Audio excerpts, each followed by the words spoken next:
Ladies and gentlemen, there will probably be a lot of singing in today's broadcast. But before we begin, I want to thank the people in this world on both the top and the bottom of the flat earth who have sent sworn affidavits on my behalf to assist me with the proceedings, all voluntarily, I will add. Each and every one of the sworn affidavits were voluntarily offered, and then I sent each volunteer instructions on how to get the affidavits to me, and for them to put in their own words, in their own personal expression, what they believe happened on the top of the bottom of the flat earth in the Philippines to me and Daisy May. So before we go any further, I wish to thank all participants that are sending sworn affidavits. Thank you. Now, this particular sworn affidavit is from Australia. And this is probably one of the more important affidavits, but not the most important, but one of the most important. And yesterday, I was at the bottom of the flat earth in the Philippines, baby. And what happened yesterday, I'm going to give you a detail by detail what happened from the time I woke up.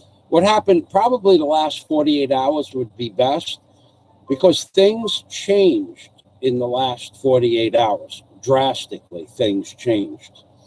So one of the things, well, let's go back 72 hours. I posted a video stating that I made these videos on November 20th of 2019, a series of videos. I have a whole series of Clint Eastwood impersonations. One way or the other, they represent the attitude of Clint Eastwood. And whether or not I signed 5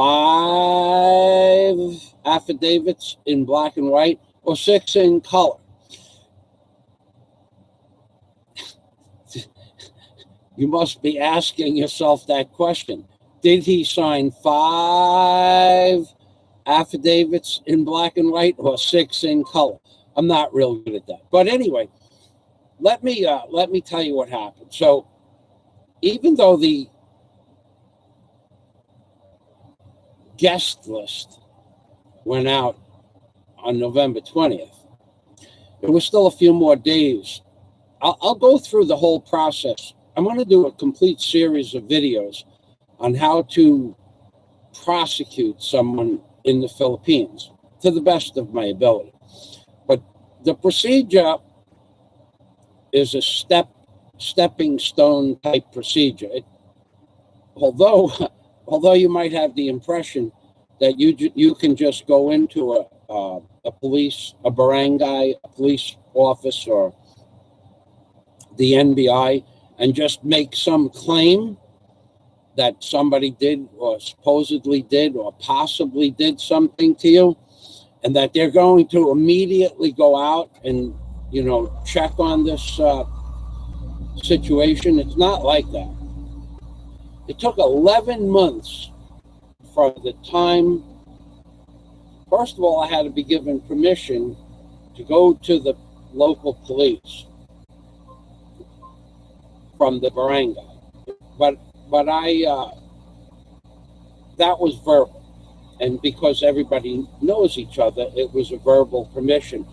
And then when I got to the local police station, they asked me, and I said yes, and I gave them the information, and they checked on that, and then they allowed Miss Daisy May and myself to make a sworn affidavit on February 9th of 2019. From that point on, there was a series of events that had to take place. Pieces of information, dates and times, in order to get to have an interview with the next up authority. So the first thing after that complaint was filed, then a typist will type out the complaint. Then Miss Daisy May and I had to go back and then sign that, check for mistakes, and then sign those affidavits. And then, and only then, they would give you the information and address and so on and so forth to get to the NBI, which is the investigating branch of this type of complaint. So then you make, we made, Daisy May and I made an appointment with the NBI, and we filed what we experienced. You know what I need to do? What I need to do something first. Again, before I forget, Warren lives in Australia, and Warren is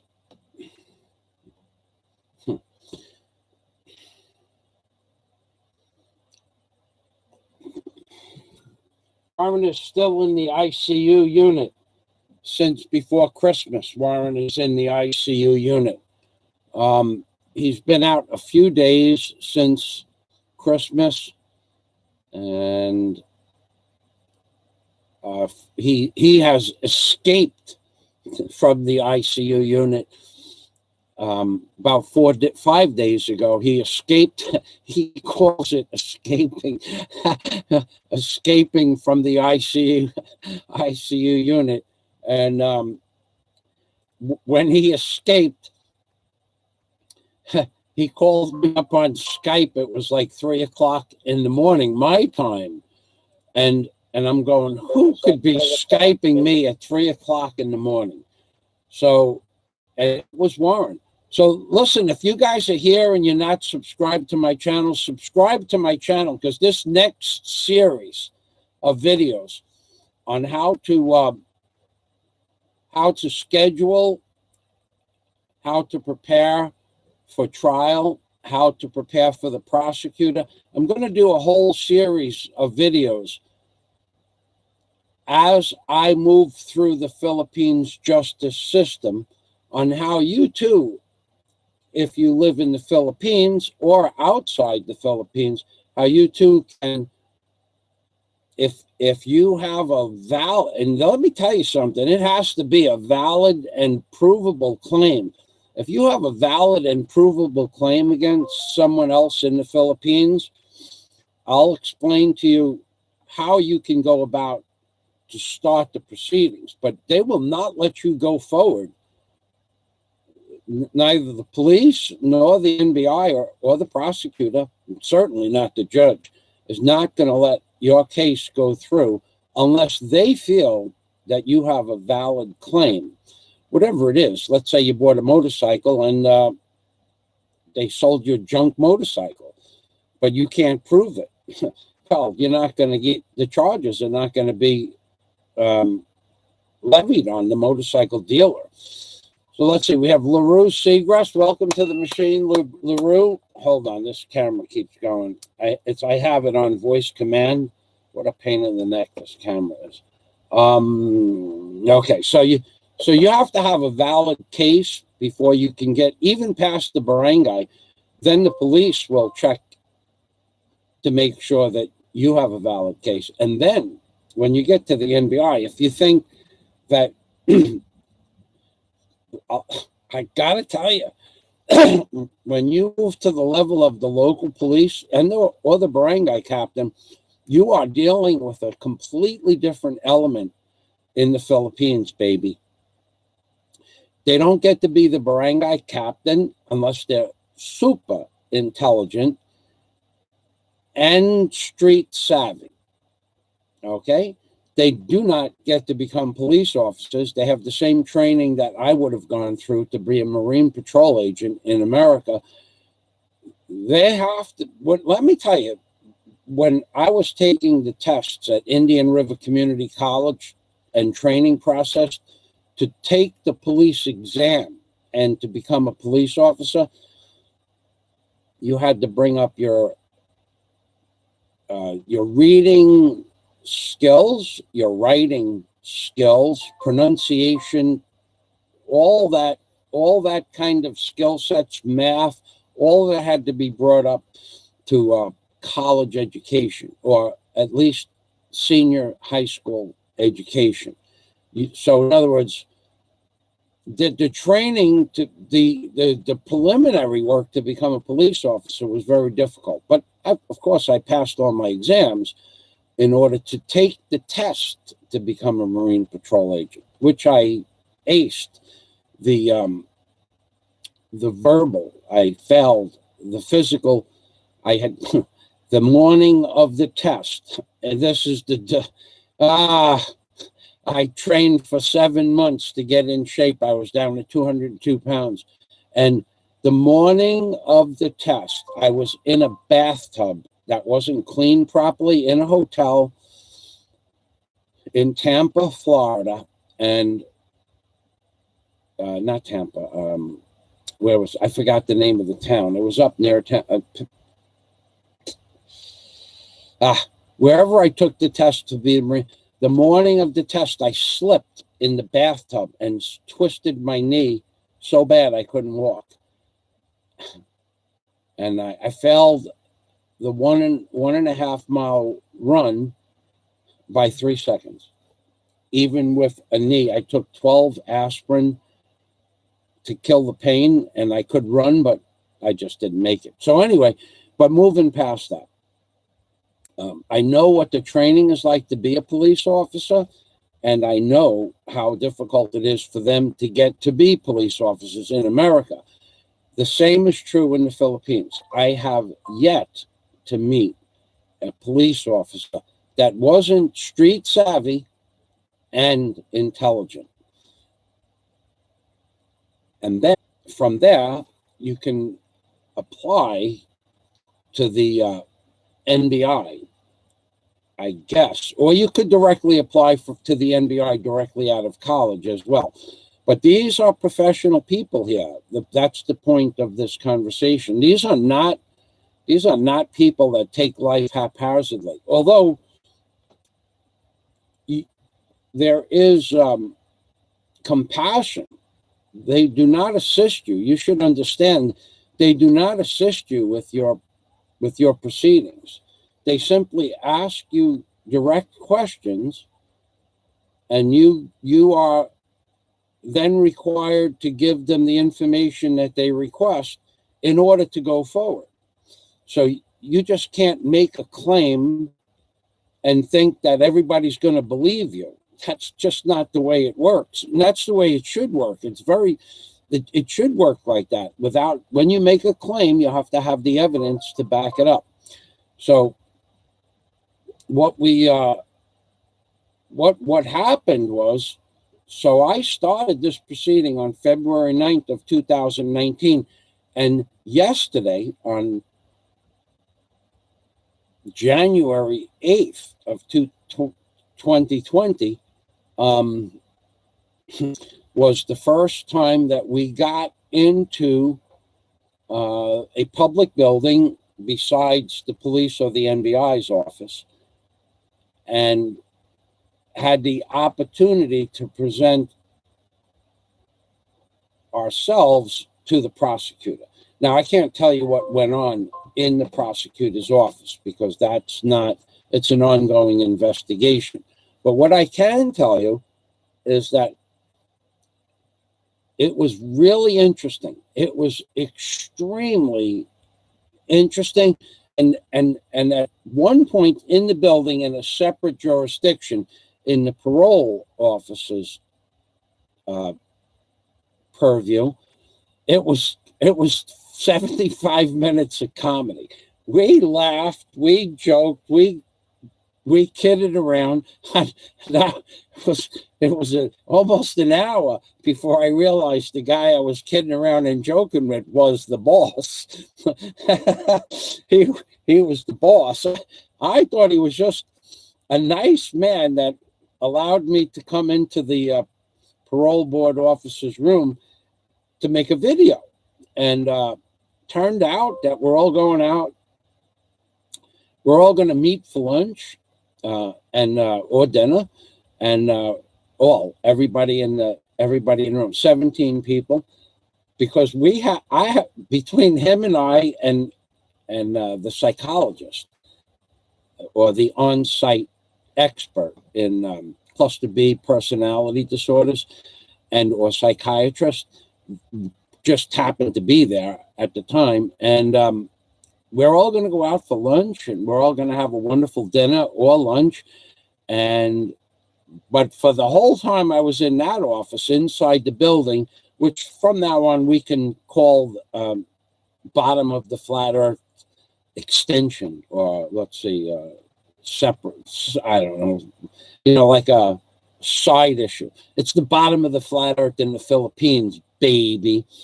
So we spent 75 minutes together, but I'll explain to you what's inside the building of the bottom of the flat earth from the entrance in a minute. So 75 minutes I spent with the parole board in the parole board office, laughing and giggling and making jokes, and the Tumbuk and the Niwan jokes. And there was a girl in there that was 8 months pregnant, and I have this on video. It's loading now. She was 8 months pregnant, and I stood next to her, and I said, "We are Shanghai." She goes, "Why are we Shanghai?" And as we are both 8 months pregnant, she goes, "How did you know?" I said, "Because I have the same size belly." And I had them in tears they were. So we're all going to go out and meet next week. We're going to meet next week, and then we're going to set up a date to go out, the 17 people. So the 17 people in that office. So that there was a gentleman, when I started making the video, from outside the room. This is how friendly the people are inside the bottom of the flat earth Philippines, baby. He said to me, "Would you like to go in?" So I did, and he sat down on a bench inside the room. Very nice, professional room. Everything is immaculate, clean. No disorganization on the desks. And then there are several people that interview the parolees to make sure that, well, this is what was explained to me, that they have a drug testing program, and he explained to me, and they explained to me, that most of the people on parole are on drugs. And we talked about drugs and how it just destroys entire cultures. And we just had a great time together. So let me explain to you what it's like walking into the building that we will from now on call the bottom of the flat earth Philippines, baby. As you walk from the Capitol building in Bohol, if you're looking directly at the Capitol building is a beautiful state-of-the-art building, less than a year old. And when you're at the entrance looking at the Capitol building, to the right, to your right, is an older building, and that is the where the prosecutor and several other, and the parole board's office, that's where that exists. Okay, so I should probably back you up to before I went to the building. I had to go to the NBI and the officer in charge and present him with the evidence that he requested. This is not a game, ladies and gentlemen. This is not a game. If you don't have the evidence that they requested, that you talked about, and that's written down in the affidavit, you are in things are looking bad. So you have to bring whatever evidence that you have discussed previously with the NBI agent. So, and you have to meet with them 1 hour before the prosecutor's appointment. So if you have it, you have it. Well, I didn't have it because I didn't have it because I was in such a hurry when I was getting some documents printed up off the thumb drive. I left the thumb drive at the print shop. I'm going to myself, oh my God, I spent 11 months working on this, and I left the thumb drive at the print shop. And I walked into the office, and thank God there was a check for the evidence, an evidence check. He said, "Can I see the thumb drive?" I'm so sure. Oh, I gotta go. I'll be back. I'll be right back. So I ran out. I didn't even say why. So I left the thumb drive at the print shop. I gotta go. And I ran out of the office. I grabbed a tricycle, and I don't even ask the guy how much. I just told the guy where to go. Go. Come on. And a big hurry, big problem, big hurry, big problem. And he started laughing. Okay. So he brings me. He goes straight to the print shop, and then that was I was in a hurry. So I left. I got to the print shop. I says, "Hey, John, there's going to be a video of the print shop as well. This is the best. I found the best print shop in Bohol. The best print shop in Bohol, bar none. I think I have their card. And I have color printing. Do you believe? I'm going to tell you something. You won't believe it, but you're not going to believe. There is not a print shop in Bohol, in Tagbilaran City, that has a thumb drive capability to take your information off of a thumb drive and put it into a print. There's not a single person. Hold on a minute. I got it. There's not a single person. Nobody in ICM, nobody in BQ Mall, nobody across the street from BQ Mall, nobody upstairs in the BQ Mall with a print shop. They had one, but it didn't work. Nobody. And then the one person that did have a thumb drive operation ability, he was busy fixing printers. And he just said, "Mike," he goes, "I'm sorry, I just don't have time," because I've been dealing with him for, he's printed 1,000 pages of stuff for me in the last year. He goes, "I just don't have time. I had several pages, a few dozen pages to have printed." So I found this place. This is the print shop. Ads and prints. Let me go here, because I want to ads and prints. So the name ADS and prints, and that would be the website, ads and prints in Bohol. I'll put the information down in the description box. But so I run into the print shop, and I said, "John, I left my thumb drive in the machine," or he left it in there, and he gave it to me back. He gave me back the thumb drive very quick. He goes, "Oh, sorry." And we both laughed because we were both in a hurry. He was in a hurry to get my work done, and I was in a hurry to get it. So at that point, it was comedic because I still had a half an hour to get back to the NBI, get changed into my new garb. I now have officially a Philippine shirt with the emblem. And of course, the shirt is in red, white, and blue, baby. So we laughed. I went back, and then I handed the thumb drive to the NBI officer, who, I will say this again, I stated in the beginning, that the NBI officer does not assist you with information in any way, shape, or form. They will not offer you information to how to proceed. They simply ask you for things. If you can provide those things, they will move forward to the next level. So basically, you have to provide evidence to them to back up your claims. And at this point, it's just claims. And then when they review the evidence, because they don't do it that day, they might do some.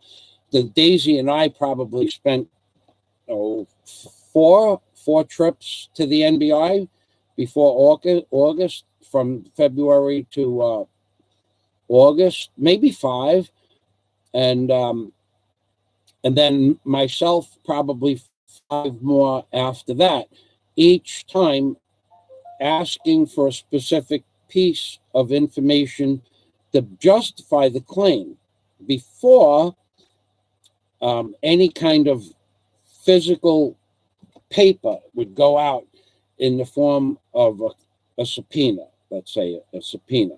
They call it the same here. So before a subpoena is issued, they back up all of the claims on the subpoena. They guarantee to themselves that they're not wasting your time or their time. They're not going to waste time with frivolous claims. But they don't offer, they don't assist you in any manner other than asking you questions, and then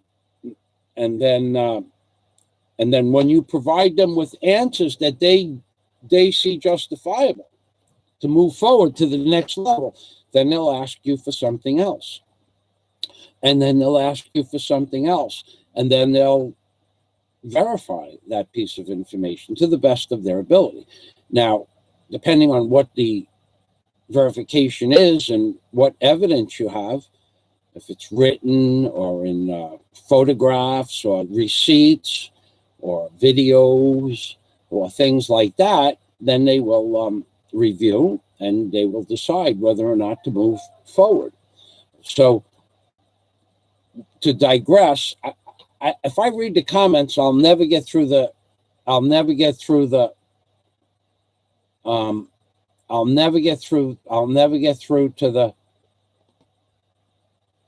All right. So, do I have a wrench here? Yeah, I do have a wrench here. Who is this William Jenkins? We love you. He's actually a real man, William Jenkins.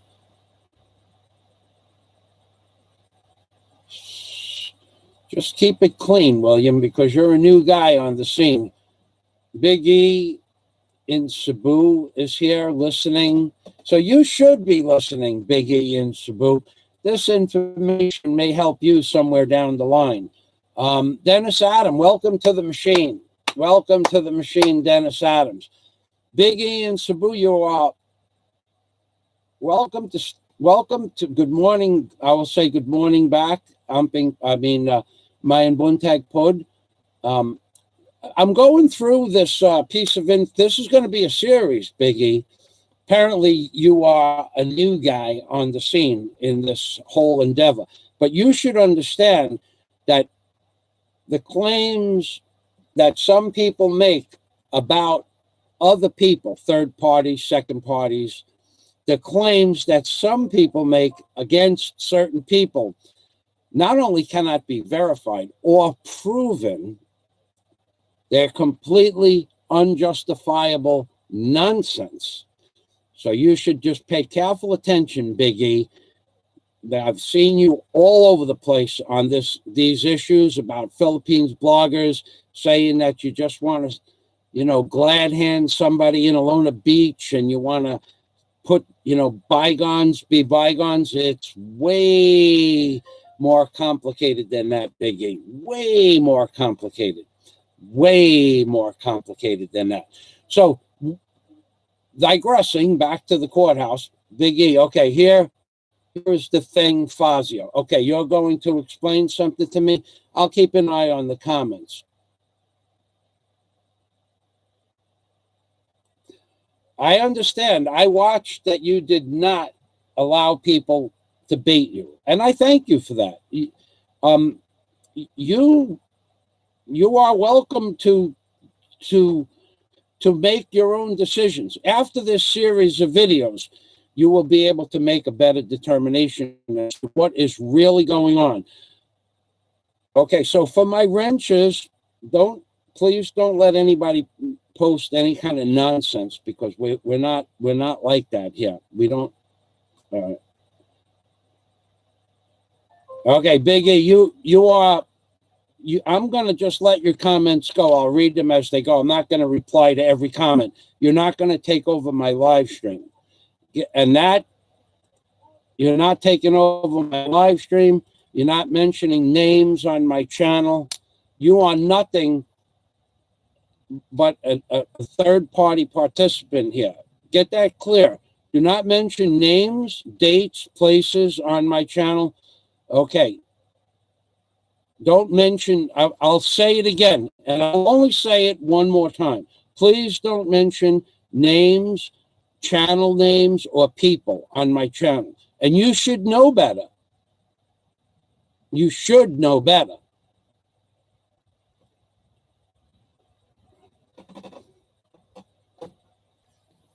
Okay, so apparently Big E does not understand the rules of engagement, but now he does.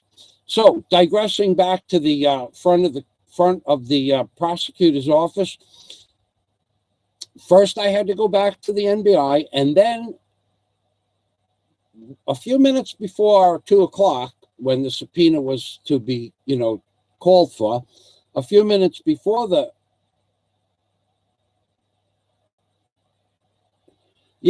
Jeff, all right, I'm gonna reply to that one comment that Jeff made. Fazio doesn't trust Big E. He was paid by you. No. Where is Jeff? I'm gonna view the message. He was paid by you-know-who to make up a fake story about a wheelchair girl. He has no proof he ever met her. Now, that I will reply to. That I will digress back to the NBI office in a few minutes. Let that comment go. Allow that comment, please. Fazio don't trust Big E. He was paid by you-know-who to make a fake story about the wheelchair girl. He has no proof he ever met that girl. There's no proof to that statement. However, I'm going to address that statement because it's important. This fella, Big E, all of a sudden has all kinds of information about a story that was plastered all over YouTube Philippines genre community, all over the community for 2 years. And he just last week discovered the story, even though he has a channel and lives in the Philippines. That I find hard to believe. I don't believe that you could not have heard the word Nika in over 200 videos and commentaries and peoples and videos. But, you could be a hermit also, and you could have not heard about it because you just don't watch YouTube. And if that's the case, it's possible to never have heard Nika's story. But what I would surmise from listening and watching, and I did go to the Big E channel, there are no videos as evidence of said things. And when you were asked for evidence in the form of videos that you spent 200,000 pesos to help a girl in a wheelchair, and you went on multiple vacations and 50 to 100 dinners with said girl in a wheelchair, and this moves into the case of claims versus evidence versus provable evidence. You said that you went to over 50 dinners, 50 to 100 dinners, multiple vacations, and you spent 200,000+ pesos fixing said girl's house. And when I went to your channel last week, I did not see even one video, not one video with Nika. And she's not shy to be on video. So that we will settle that right now.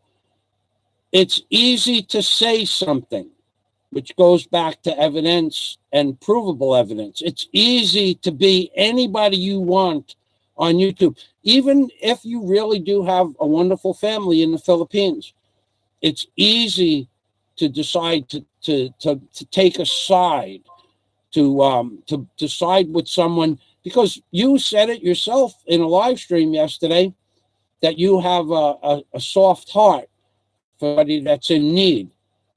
Well, I think you found the perfect person, or two of the perfect people, because both of those people, in my opinion, are in serious need of assistance. Let me repeat that. Those people, one more than the other, is in serious need of assistance. You just go right back to saying and stating anything that you want. I'm not able to see your comments anymore because one of my wrenches decided to remove you. And on my show, my wrenches have my back.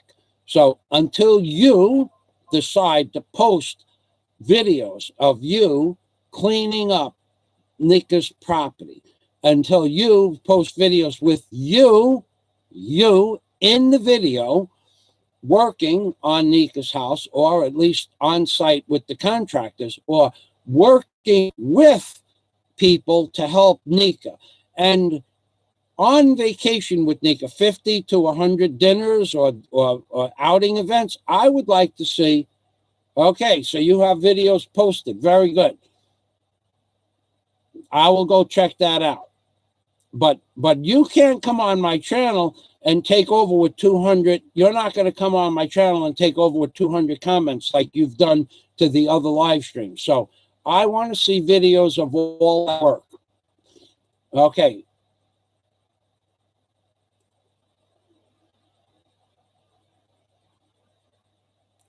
All right. So, and you're not going to post that stuff here because I'm not promoting your channel. I don't know who you are. Simo Travel Vlogs. He claims to have known her for 6 years and not one picture of them together. That's how I know he was a troll. Well, he just made a comment saying that he does have proof. So I'll check that out later on. Okay. Now, William Jenkins, I can almost guarantee is a troll, but I don't know that to be a fact. Digressing back. Now, that's it. I'm done with the comments. My wrenches, take care of that for me, please. Thank you. Man, Bear, Pig, thank you. Welcome to the machine. Digressing back. We'll see what happens when you allow comments and you deal with the comments. See what happens? You get sidetracked from the actual video. As you well know, I was talking about how you get to the bottom of the flat earth in the Philippines.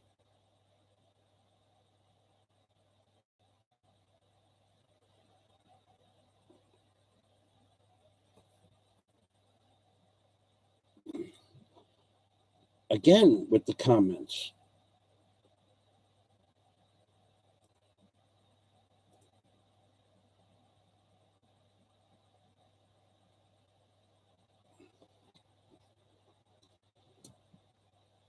See, he's doing it again. This is what this guy does. And I said this guy does. This is what you do, Big E. And now, please just keep him timed out, okay?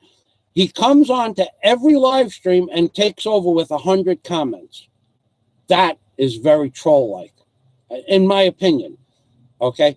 And now you're disrupting an actual serious video, and you're doing it on purpose, because if you had any intelligence whatsoever, you would understand. I'm trying to explain to people the proper procedure to have a court proceeding move forward, and you can't stop posting.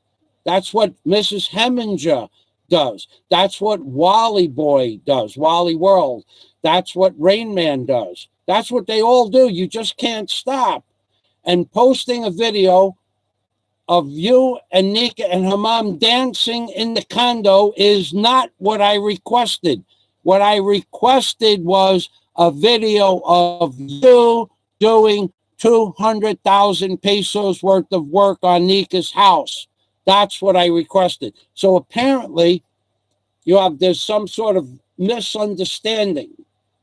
What I requested was you doing work on the house, 200,000 pesos worth of work from start to finish, and you're talking about a video in a condo, and again, you have sidetracked me. Just time this man out, please. Thank you. Moving back to how to get to the bottom of the flat earth Philippines from the NBI office. Thank you very much, Man Bear Pig, by the way, and my other wrenches. Ensign Simo Travel Blogs. I've read your comments, Simo, and I agree with you. No evidence. By now, should have been 10 videos posted on the Big E's channel of evidence proving that he did the work. He spent 200,000 pesos. He supervised this. He supervised that. She's not shy. Back to the NBI. So we're at the NBI's office, and I present them with a thumb drive what they requested since February of 2019. I got my composure now. And what they requested was very, very specific. There was no, and when I presented them with something that they didn't ask for, they said, this is not what we asked for. We asked for this because at first I didn't know what the procedure was. So when they ask you for a specific piece of information, that's what they want. They don't want something about. This is almost what you asked me for. This might be what you asked me for. This is a very specific procedure that they have, the police and the NBI. May we have this specific piece of information, proper format? And then you say, yes, you have that. Then they will say, okay, bring that to the office. And they will review it most of the time with you there. They'll set up an appointment. If it's not what they ask for, then they're going to say, this is not what we asked for. They're very clear on what they ask for. You might not be clear on what they ask for, and they don't explain why they ask for specific pieces of information. That was the part that really escaped Daisy and I. I'm going, what does he really want? I'm going, what exactly do you want? And he just said, we need a piece of information specifically attuned to this issue. Okay, so after 10 months, yeah, it was February, March, April, May, June, July, August, September, October, November. 10 months, the specific information, 10 months of the specific information that they requested. After 10 months, then they confirmed. Dennis Adam, my friend Dennis Adam. Dennis, thank you for stopping by today. Dennis, I looked also. There is nothing to back up the claims. How you can be a blogger and not have put that on. And I don't want to hear, in the name of Jesus, we are remaining anonymous in the name of Jesus Christ. I don't want to hear that. Not interested in that. I want to see video proof. I want to see video proof. Thank you, Dennis. And thank you for taking the time to go look. Yeah, big baggy eyes popped out of nowhere. That's a good one. I wish I could put that one right at the top of the page. Pin that thing. Pops out of nowhere. No pictures of anything to back up what he says. I think he's a plant growing in a backyard on Bantayan Island.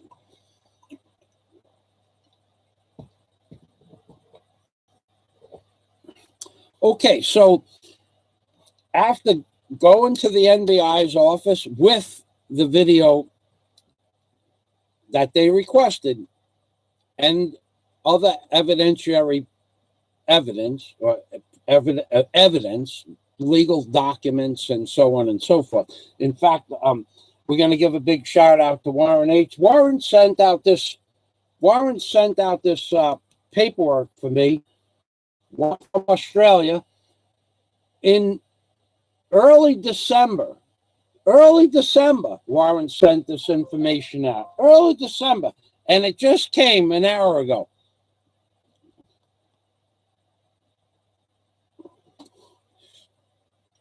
That's right, Sinsimo Travel Vlog. Exactly, Sinsimo Travel Vlogs.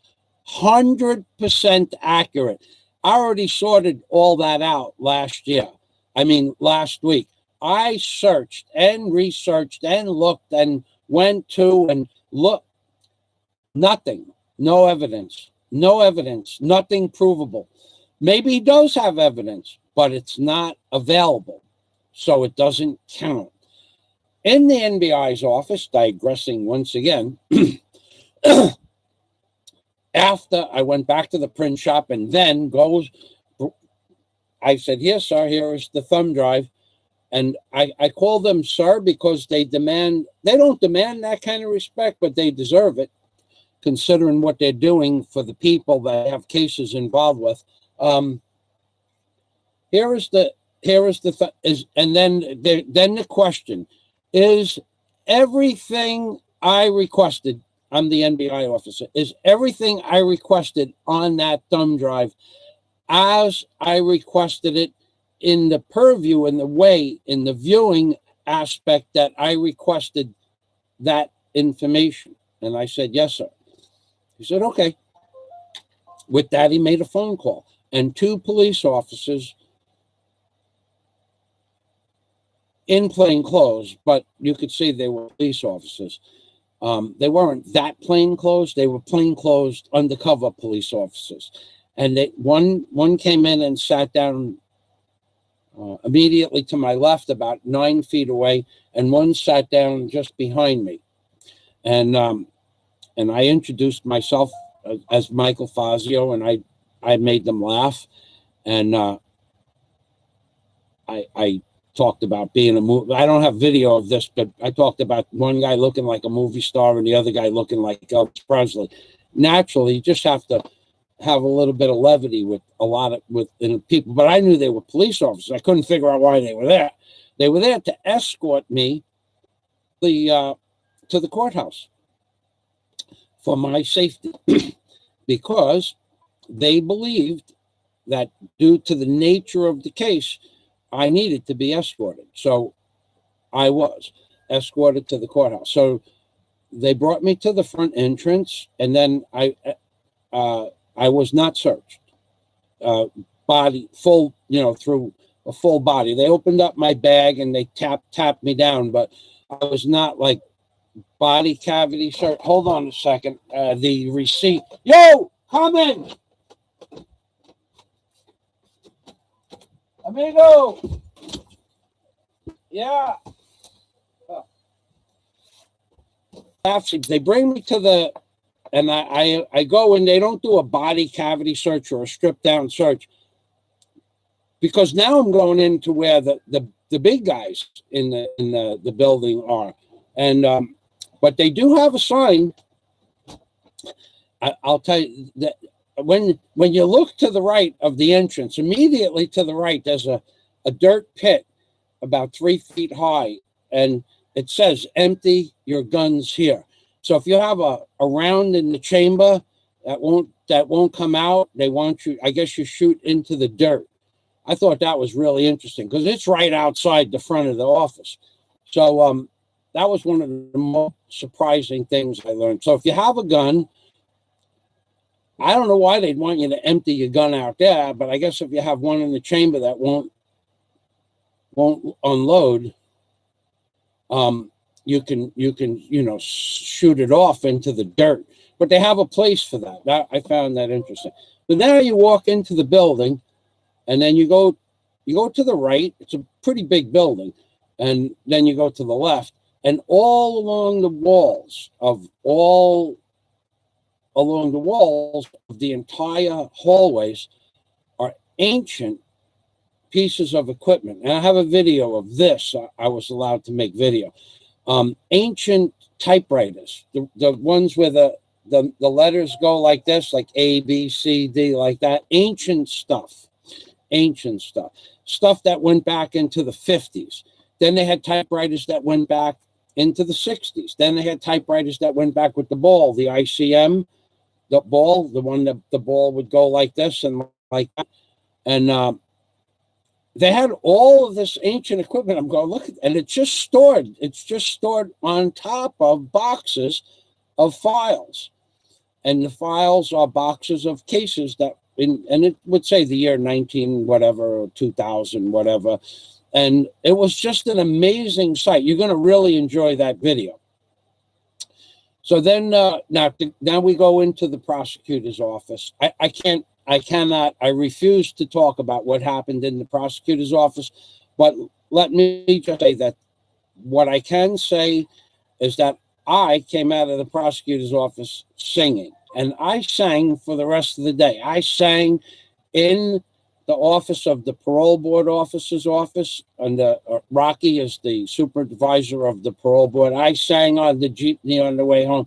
I sang back at the NBI office when they asked me to give them an update what was going on. I sang all day. I sang all night. I sang on the jeep. I had everybody on the jeepney laughing and giggling and smiling and wondering, why is this guy so happy? Because I was happy because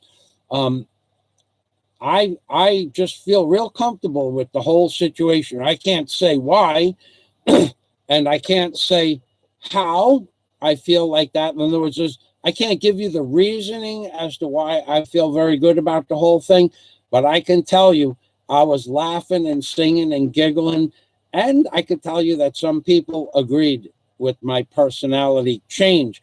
From before, I was kind of quiet and subdued, if you could believe that. And then I was singing all day and all night. I came home singing. I was singing last night. Singing in the rain, la la la la. I didn't sing any. I sang Guapo Guapa. I met this young man and young lady on the jeepney. They were about 16 years old, maybe 17 years old, and they were like the perfect couple. They were the same height. They had the same beautiful black hair, and they were holding each other's hands. You could tell these two people were really in love.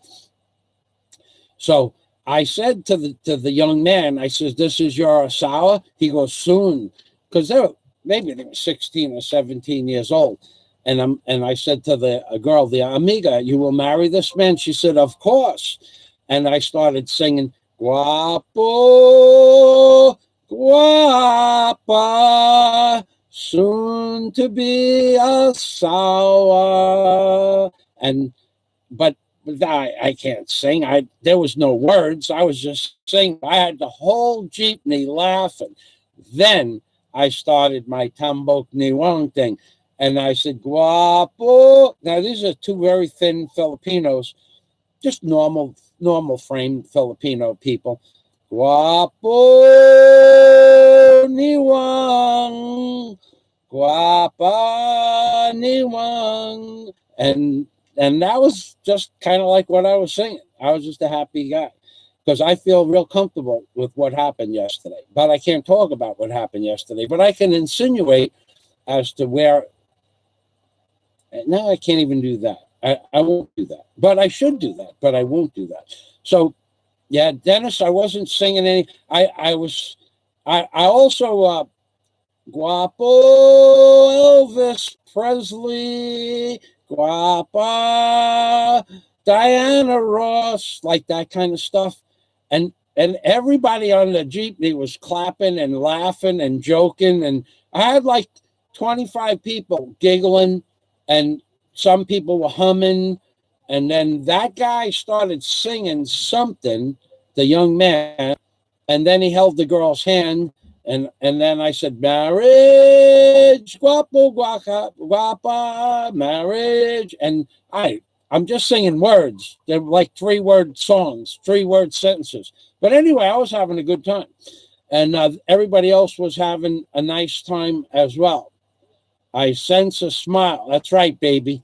I was smiling when I left the prosecutor's office, singing in the crocodile rain.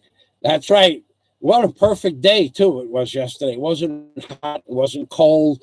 Actually, it was a little bit on the cool side. And I had all of this gear on, long pants and this heavy shirt, and I wasn't sweating. I had a great day yesterday, all kidding aside. Now I'll tell you, my day started out 72 hours ago. I got on the 6th of January, even though the subpoena was issued to the defendant back in November. Apparently, I didn't think it was issued that early, but it was November 20th when it was signed. So shortly after that, the defendant got the subpoena, which I might add that the defendant was unable to keep the appointment, but he did send a representative, a lawyer. Can't tell you what I said to the lawyer. I want to tell you what I said to, and soon I will be telling you what I said to the lawyer, but I can't tell you what I said to the lawyer. I'm not allowed to talk about the case, but that right, just the sound of being happy, like when you whistle, like that. Exactly, Dennis. But the defendant did send a lawyer on behalf, and that's acceptable by the court procedures. That much I could say, but I won't say why, because I don't know why the defendant didn't show up. I have no idea why that happened. I thought that we were all going to meet yesterday and settle this once and for all, and that's not the case. No, Peter Powell, it's not you from Howard Beach, Queens. Okay, tell me what I built for you in your backyard, Peter Powell, and tell me how you helped me on my barge. Tell me how you helped me on my barge. Otherwise, if you don't come up with the right answer, I'm just going to block you forever. The deck. Oh my God. And what did you help me with on my barge? What did you help me with the big job? No, not yet. Not yet, man. What big job did you help me with on my barge?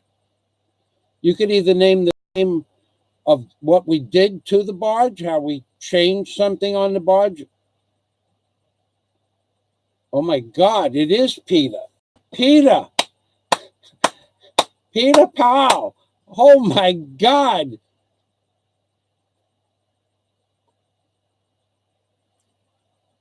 How are you, Peter? How the heck are you? You know, Peter, I stopped by your house. And in March, I banged on your door. Nothing. And not on your back door. I banged on the door downstairs. And you didn't answer. And I was there 2 years ago. And you're in Manhattan. No. No, in the other location. All right. Wow. If this is really Peter Powell, I could tell you stories about Peter Powell. Fine gentleman, really smart dude. And he was, okay, Peter, and he was one of these fellas that you look at him, you go, is he really? Is he real? He is Columbo. He is Columbo in real life. That's what I could say about Peter Powell. And he did this weird thing where he dropped a dollar bill to test my reflexes. He dropped a dollar bill and said, see if you could grab the dollar bill before it hits the floor. And I was not able to do that. And I would do it to him and he would grab it every time. He has bizarre reflexes, like Bruce Lee type stuff. And Peter and I, we were friends for many, many years. Peter, when you look back at some of those things, that we joked about and had laughs about, and some of the places that we went in Manhattan, upstairs, through the metal detectors. Yeah, I have good fond memories of that, Peter. If in fact you're Peter Powell, but I gotta tell you, that's the right terminology. And yeah, that was really cool. And working on Peter, Peter, did I ever let you operate the crane? Tell them about that. It is you, Peter. Peter watched me. He would stand on the deck of the crane because the crane had a big deck. It was a crane on rubber, and Peter watched me use the controls. Just looked at the controls. Me.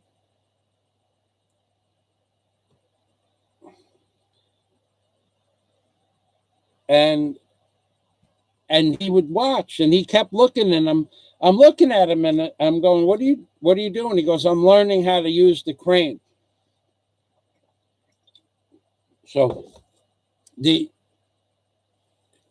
I wish I could tell you more about Peter Powell, but probably would not be a good thing. But so he says to me, can I use the crane? I will be the one. I will run the crane. And I was banging in pilings at the time. We were putting in 30-foot sticks to do a bulkhead. You remember the name of the woman we did the bulkhead job for? You should. You dropped enough money on the table. So whether it's Peter Powell or not, this is a great story. So he looks and he watches. He goes, I will run the crane. And I get out of the crane, and he operates the crane like he was a crane. Not fast. Had to think of every move, but he didn't make a single mistake. So from there on, I would actually work under Peter Powell on the crane. I'd be the low water man.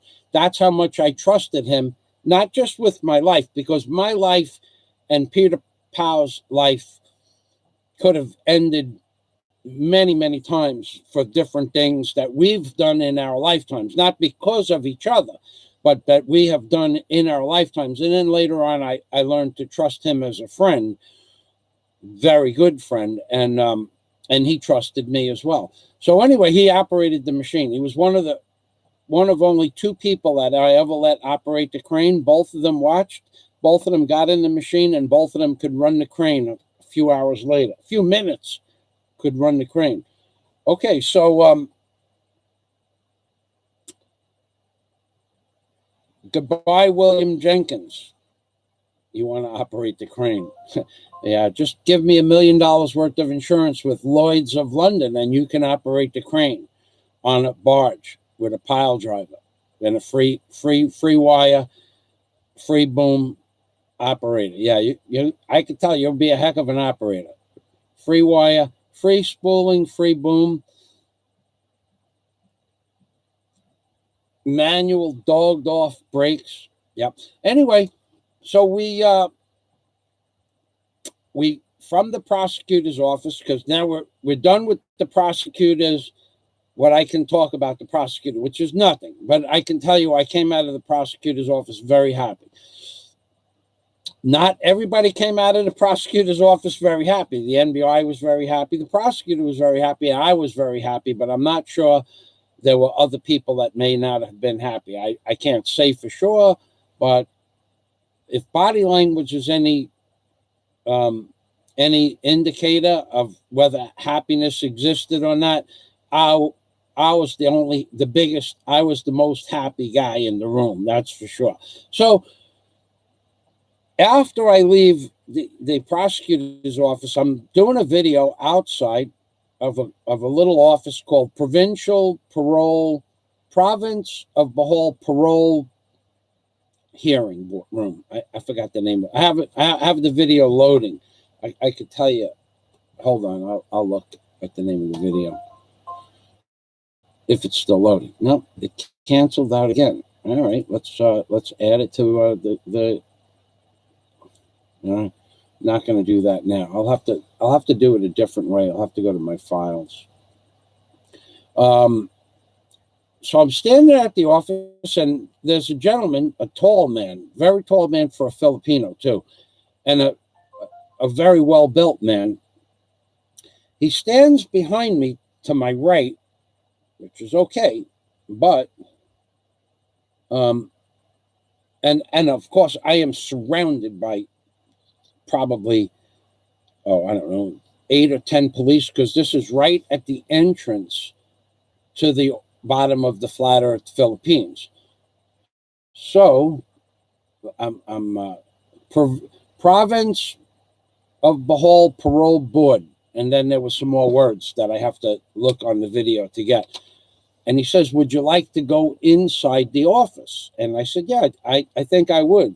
So he said, he opens up the door for me and allows me to walk in first. And I walk in and I started,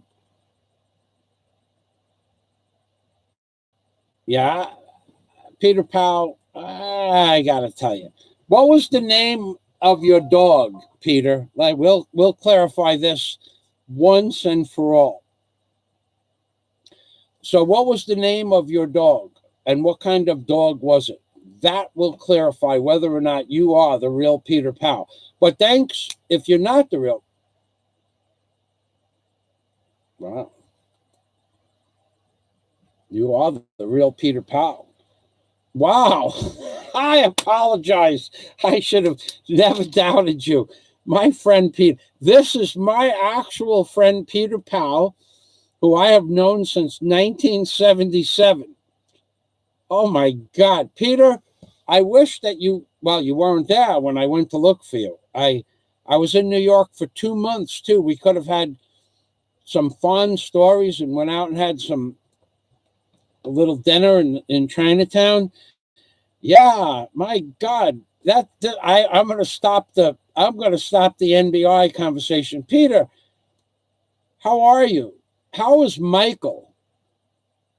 That's my question. Do you get to see Michael?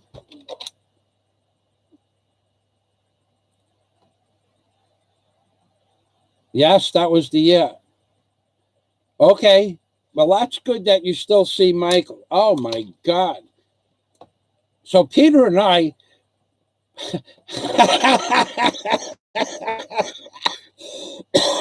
Peter will tell you that about my work ethic.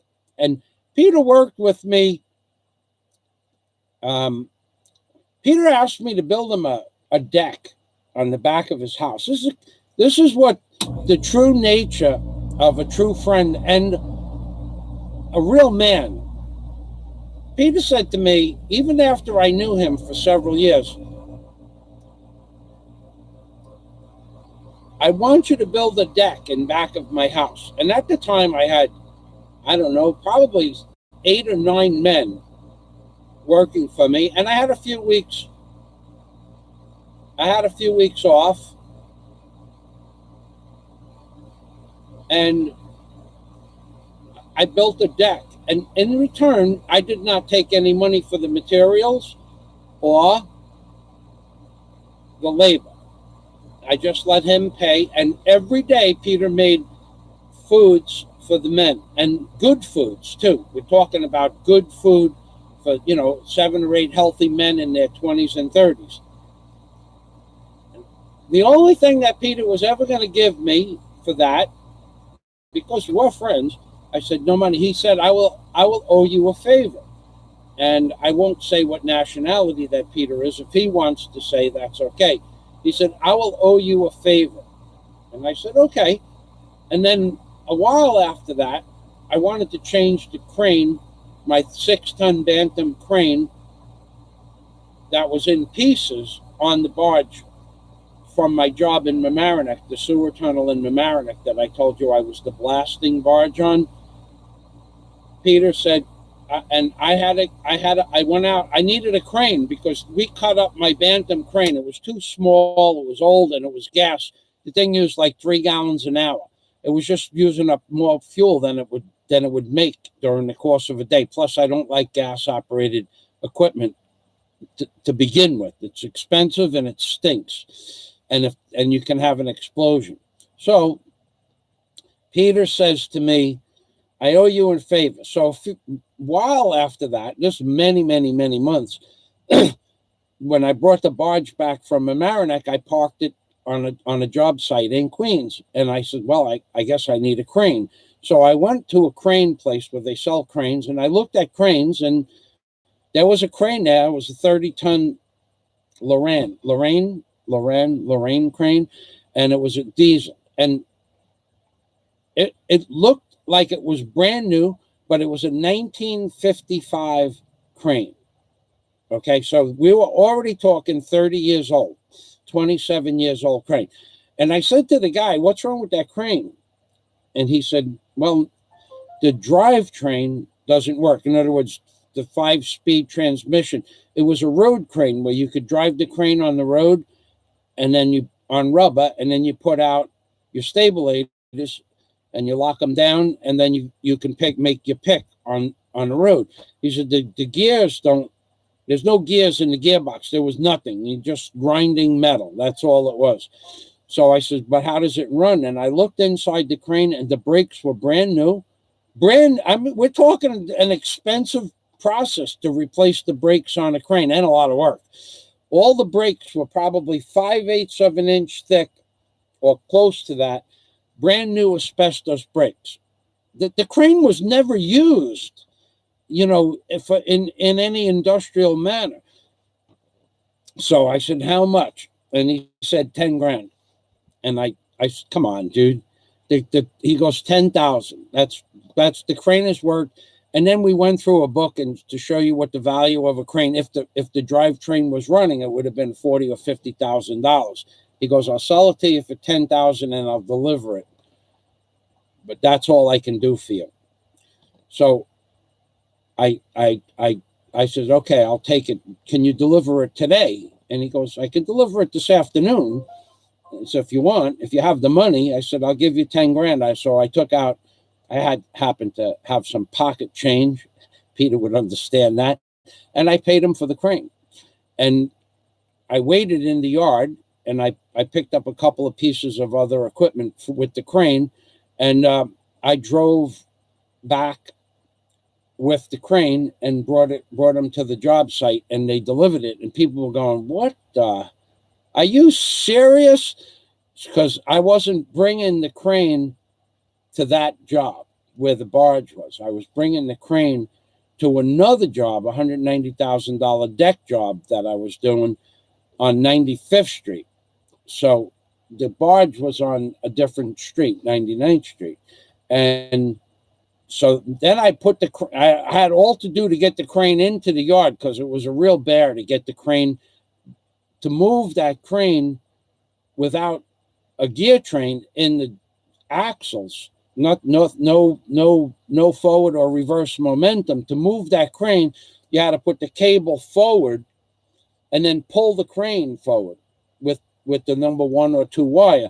Then when you got to where it was, you blocked off the rubber tires, and then you pulled it again. And it was all uphill for 90 feet was uphill. And then there was a left-hand turn to go into the backyard. So I did all of that. And then I put the pilings in for that job. And then I brought the crane over to 99th Street. And I said, you know, Peter, I need somebody that can operate a crane to help me with installing the crane on the barge. He said, I will help you. And he helped me. This is the God's honest truth. This is how Peter Powell paid back the favor.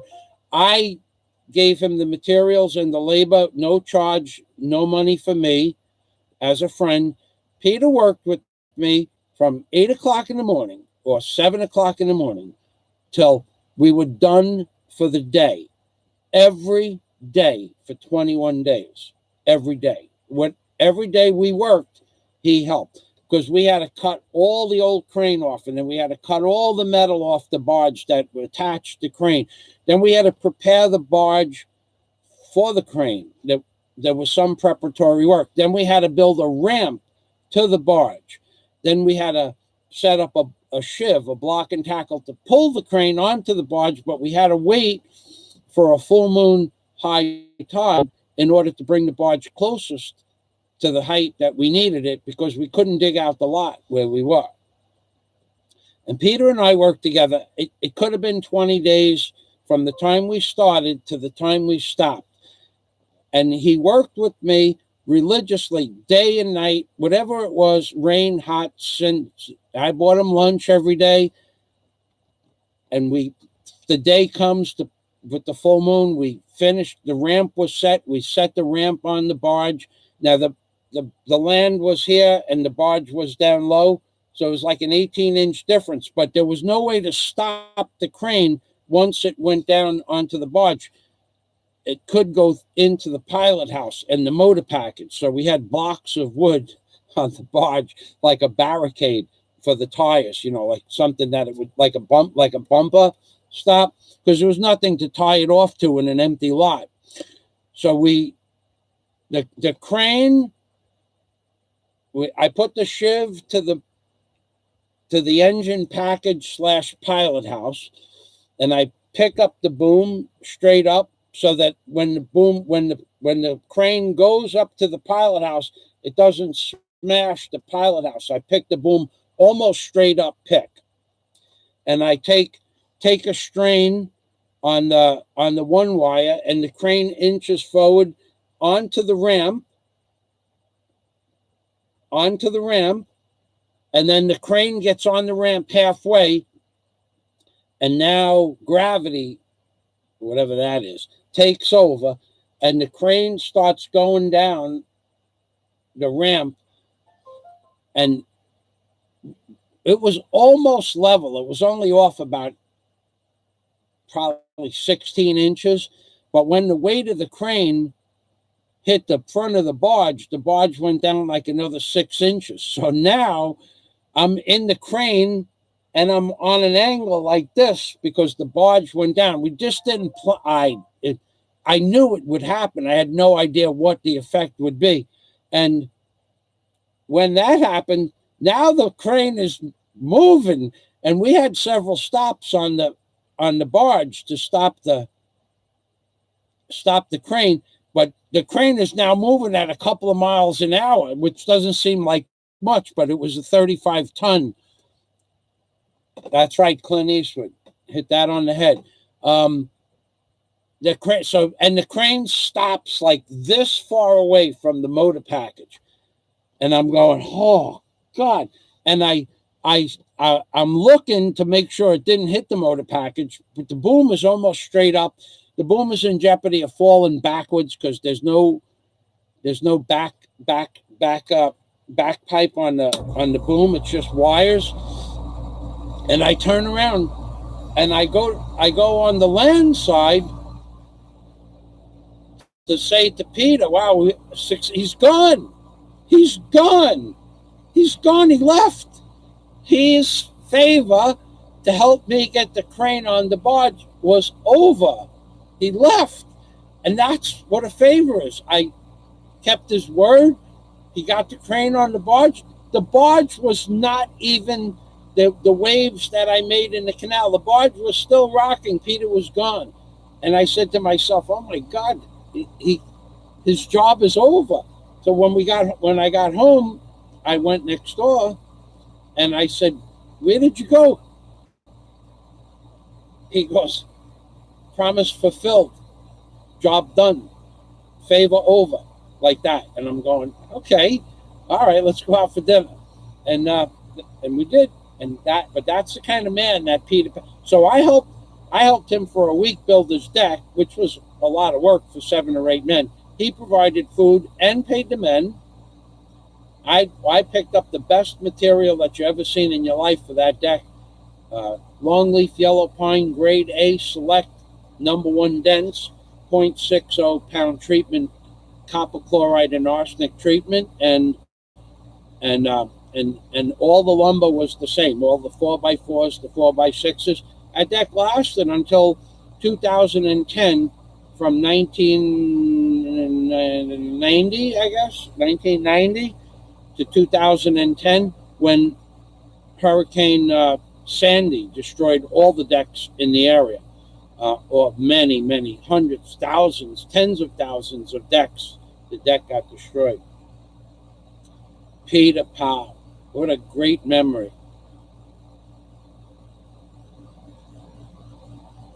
It's in the canal, Sandy. Yeah, I bet it is in the canal. Yeah, it destroyed everything. When I went back there in March, I went across the street, the canal, and I looked at the deck that I built on the big one, the $190,000 deck down the road. That's right. That's right. Peter, before I built the deck,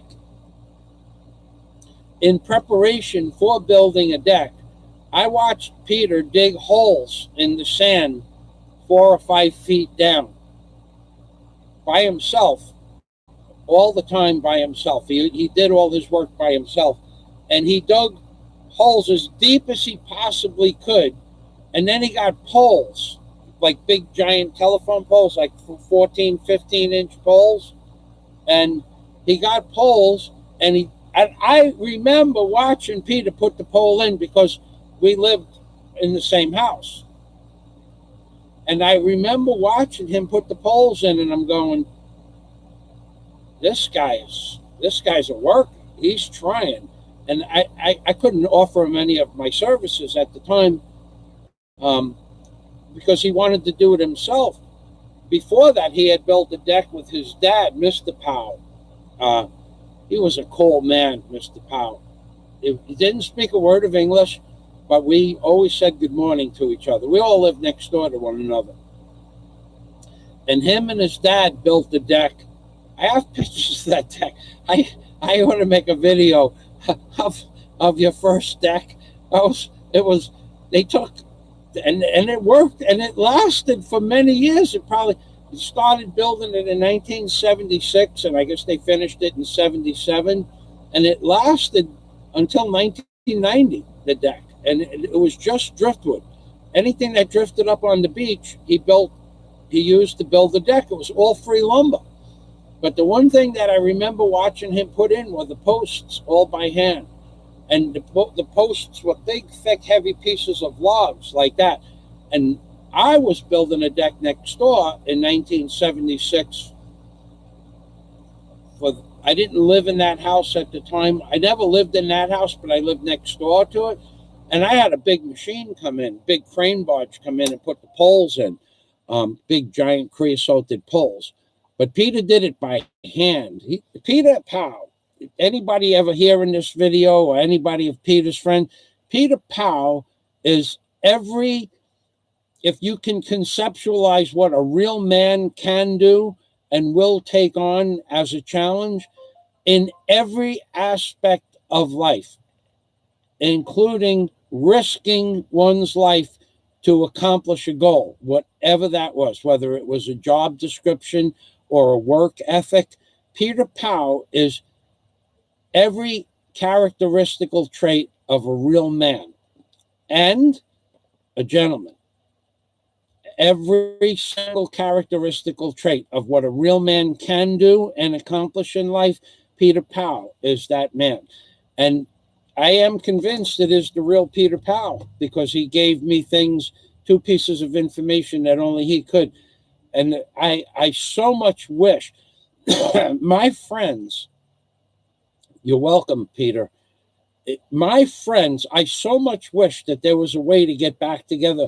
Maybe you and I can keep in touch. And if I come back to New York, I will send you my email on your channel, or you can send me your email on one of my old videos, and I will just pick some random video and post your email, and from there I will send you an email requesting.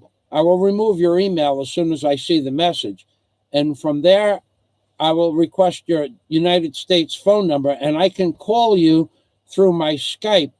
I have unlimited U.S. calling on Skype. I would love to say hello to you again. But here is an example, aside from being my friend and being a man of his word and of honor. This is, okay, thank you, Peter. This is the opposite of why I'm in the court system now. Peter is a man of honor. I am fighting against someone who I would consider has no honor.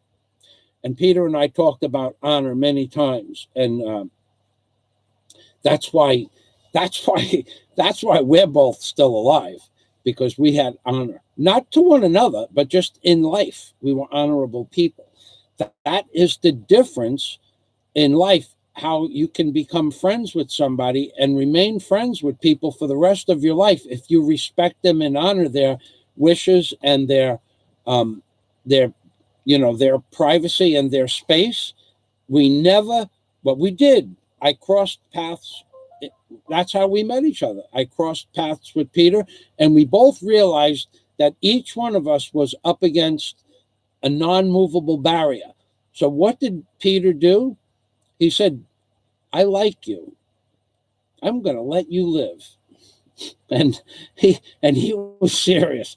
We'll be friends from now on. That's how we met. Because we were a little bit of adversaries at first, but when we both knew where this was going, and Peter says, I like you. I remember the day, Peter. I like you. I let you live. We'd be friends from now on. And we were friends from that day on. That's how we met. So sometimes you can have a bad experience, and it turns out to be one of the best friendships you'll ever have in your entire life. And where I started to go with this conversation is that this is a man from my past, from 1977. This is just one of many people who watch my videos and hear my stories. Now, I just told you stories about owning cranes and barges and transferring cranes over. There is the man that and then I hear stories on YouTube that everything I say is a lie. Well, that's the man, Peter Powell, that helped me move the crane. That's the man who helped me build bulkheads. That's the man who worked with me on the barge. That's the man whose life I allowed to put my life under his supervision of being a crane operator. That's the man that did everything he said he was going to do, and he's from my past, and he would be one of the people that could verify whether or not I actually own the barge and crane. But and the reason I don't want, you don't need to do that, Peter, but I mean, I'm going someplace with this. There is a man, and I use that word loosely, on YouTube that says I never owned a crane or a barge or anything of any value. And of course, I have that piece of information stored digitally. I can back up that claim, but I didn't mention his name, so there's really no reason to do that. But there's a man out there that says I never owned a house. Never owned a house. I owned 3 pieces of property in Key Largo, and one with a house, and one with and 2 with just property, one on the water, on a deep, one not on a deep canal. There is a man out there that says I never owned a boat or a house. There's a man out there that claims I fled America because I screwed my clients out of money, with no proof of that. I had a contracting license as Peter. Thank you, Peter. Peter says he is telling the truth. He is a one-man band. Peter watched me thank you, Peter. Peter watched me. Just 1 minute for that comment. Hello, Ed Lippert. Welcome to the machine. I'm doing well, Ed Lippert. I'm having a great day. I hope everybody else is as well. There's a man out there that claims I never owned anything. And there's and claims that I had to flee America because I owed people money and I reneged on contractual agreements with my clients. And yet, 38 years in business, never did I see the inside of an office for even one complaint in 38 years. Never. Not one. There is no proof of such. But You can lay claim to anything, but can you prove what you said is true? I can prove that you said it, but can you prove that I fled America to the Philippines because I owed people money? That would be a little bit more difficult to prove than you might think, because it's not true. There's no proof to substantiate it. Now, let me tell you why Peter said I'm a one-man band. Across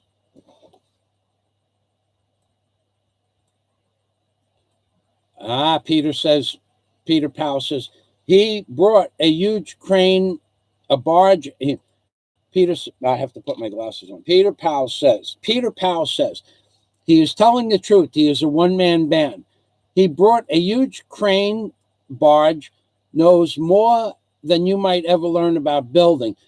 And what Peter meant to say is that he was there the day the barge came into the harbor, and I parked the barge behind his house and my house. Hello, LaRue. Welcome to the machine. Peter, so I went to Michigan, never having gone. That's right. Peter just said Michigan. Never having been much past the Statue of Liberty, I went to Michigan and bought an 188-ton barge and learned navigation, and then got maps, Coast Guard charts, and brought the barge back from Traverse City, Michigan to Howard Beach, Queens, by myself, no deckhand, no engineer. And I traversed, I think it was 32 locks and bridges in the Erie Barge Canal, 32 locks and bridges.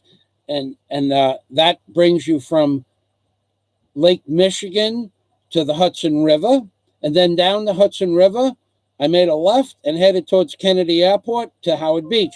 Peter was there when I pulled up in back of the house with the barge and I dropped the spuds. And he came outside and said, you don't fool around, because I needed a barge. Before that, Peter and I and the men and any jobs that we had, we put 30-foot wooden poles in with block and tackles and weights and hand pumps. And I needed a crane to do the next job. I went and bought a crane barge. But so this is the difference between myself and that tells the truth, not just on YouTube, but in life in general, and has honor. And another man named Peter Powell who has honor. But here is something about my past that people can see, that I don't lie.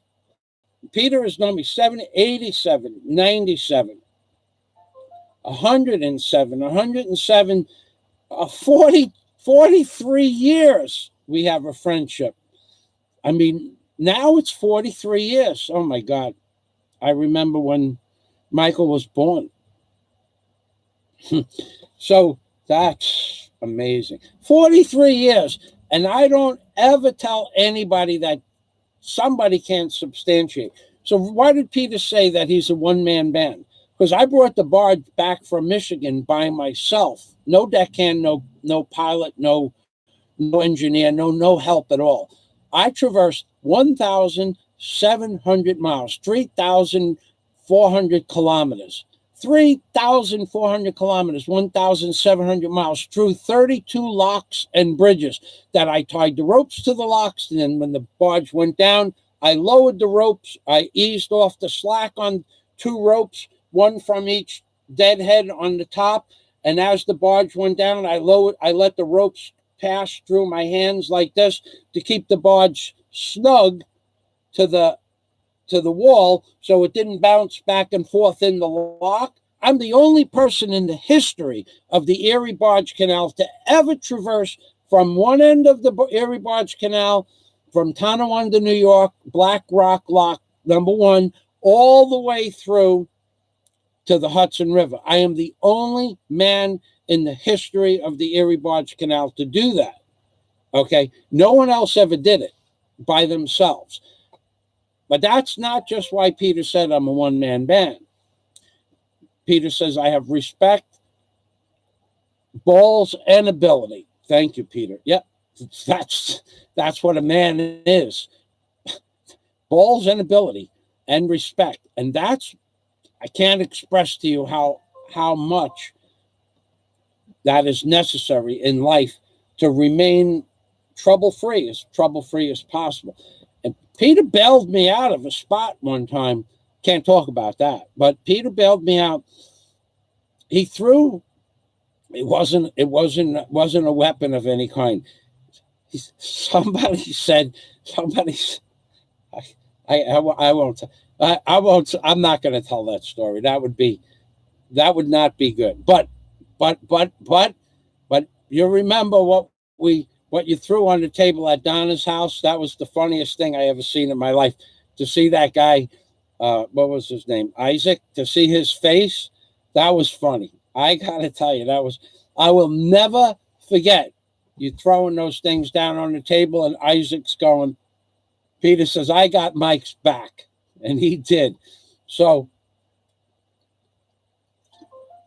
that was one of the funniest days of my life. Somebody said I had no honor and I wouldn't do the job.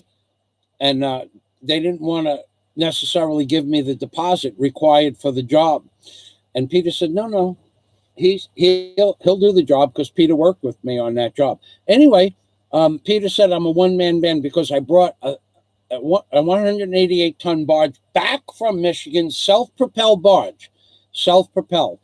2 671s into a Marion Tregurtha stern drive unit called an 07 that was built for the United States government before World War II and was mounted on that barge as a government barge. And it was made out of high-grade steel, and it was in the Great Lakes. The name of the barge was the Dragon, and you can Google Michael Fazio's real job and see the Dragon in Michigan and New York and in Florida, and then eventually on Cat Island in the Caribbean.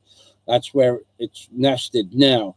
But Peter said I'm a one-man band because I brought the barge there, and then across the canal from where we lived, there was a marina for a guy, and it needed, I think it was 18 poles, 18 fingers poles that was 60 feet long, and then like a half a dozen or so poles that were only 50 feet long in the back of the docks.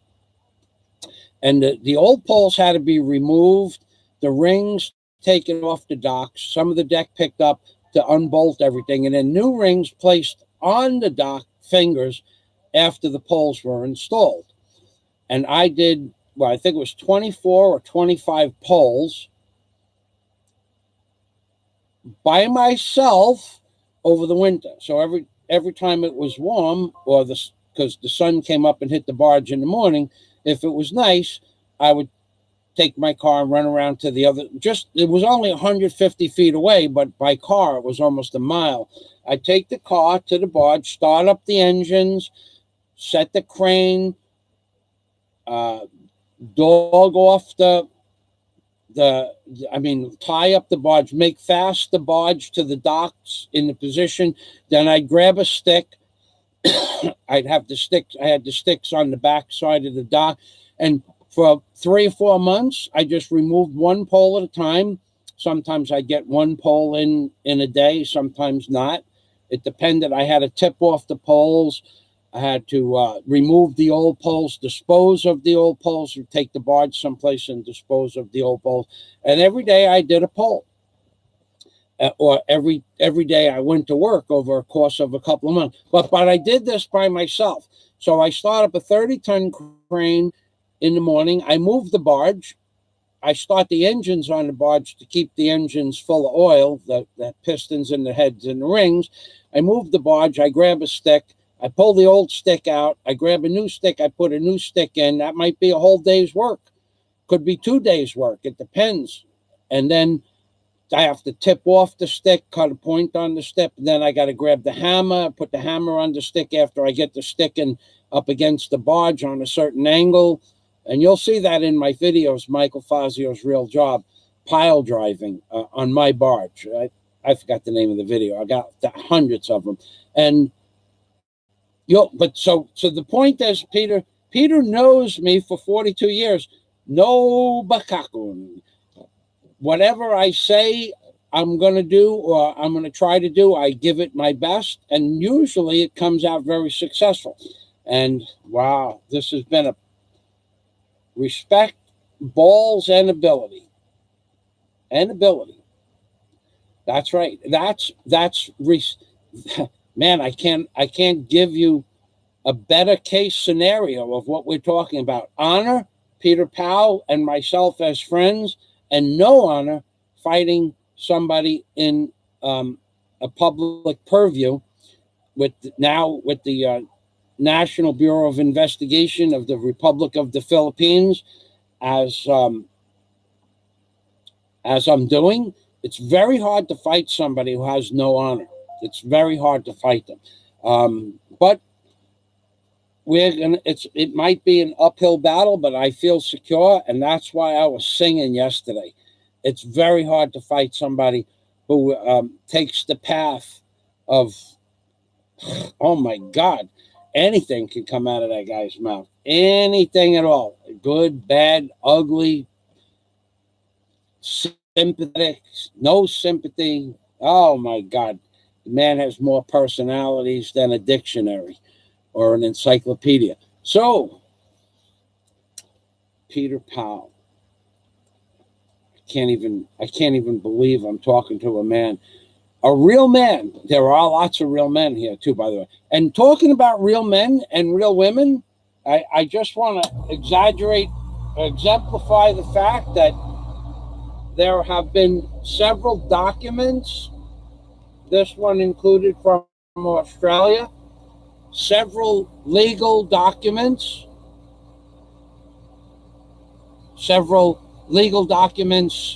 signed and notarized, making certain statements as to the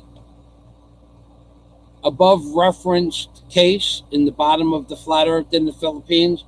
I've received so many people have volunteered information, not which of most of could be used, but the people who have assisted me, who have sent me documents with notarization and or video links and information about other things that were requested by the NBI. I would say thank you. I have one more that may come today, may very well come today, and it may come tomorrow. But this document was sent out. I got a notice when I did a request. Where is my mail? Warren H. This mail came from Warren H. Warren H. One of the times that he was out of the ICU right after Christmas, one of the times he got a tracking code. Okay, and this is Christmas. This is just before Christmas. Excuse me, the day before Christmas, or 2 days before Christmas. He gave me a tracking number for this mail, and on Christmas morning, I got his mail and I tracked the message. It was like 2:00 in the afternoon, and it said your mail entered Manila Customs, I think it was, or Manila Customs, and is in review, something like that. And then that night, I requested where is my mail again, and it said, I don't know, man, bear, pig. I don't know. I guess I could look, though.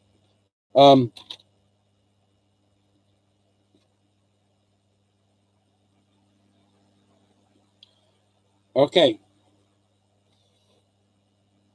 KOAAR. Okay. Kakarabe, NSW. Karaya Bay, it's hard to read his handwriting. It looks like a KO.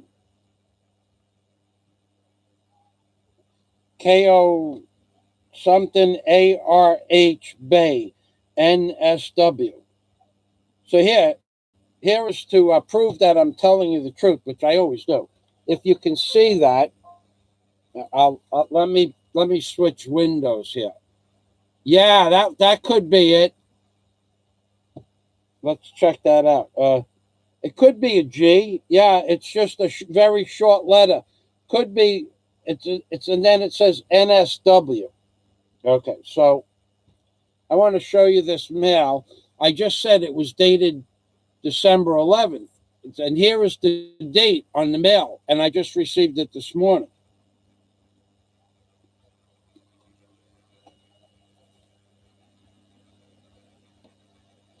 December 11th. So on Christmas Day, first it said it was in Manila at the customs office, and then at night, on Christmas night, it said, and then on Christmas night, it said that your mail, attempted delivery of your mail. No, I apologize. It wasn't Christmas night. I let that week go by, figuring it's Christmas week. And then again, I checked on New Year's, and it said your mail, the mail courier came to your location New Year's Day. The mail courier supposedly come. No one works on New Year's anywhere. And you were not at home. We attempted delivery. So I just want to let you know that if you're going to send this, and this mail cost Warren $35 US or 35 Australian dollars. And this is a legal affidavit with intent to supply information regarding a case in the Philippines. So I will bring this document sealed to the NBI tomorrow morning with another document I have and other evidence that not that they didn't request any new evidence, but I have to bring in a copy of the evidence that I have in the format that we're going to present it to the prosecutor. So Warren and anybody else that's out there watching, and I expect to have at least one more mail. In all probability today, I should have one more mail. I don't know if I'll have that mail today or not, but I should have it today. Hold on a minute.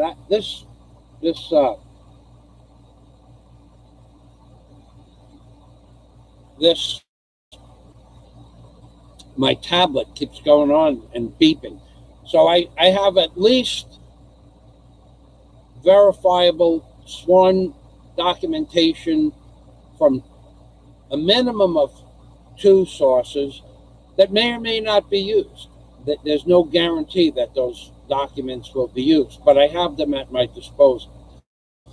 And they make certain statements as to the precedence of the case, what's been transpiring, and they've both been done in a legal law office under the guise of a legal notary public in Australia and in fact in the Philippines.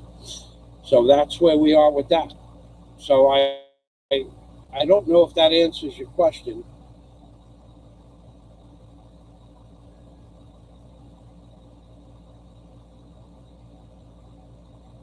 Gary Slend says New South Wales. Thank you for saying. So Warren lives in New South Wales.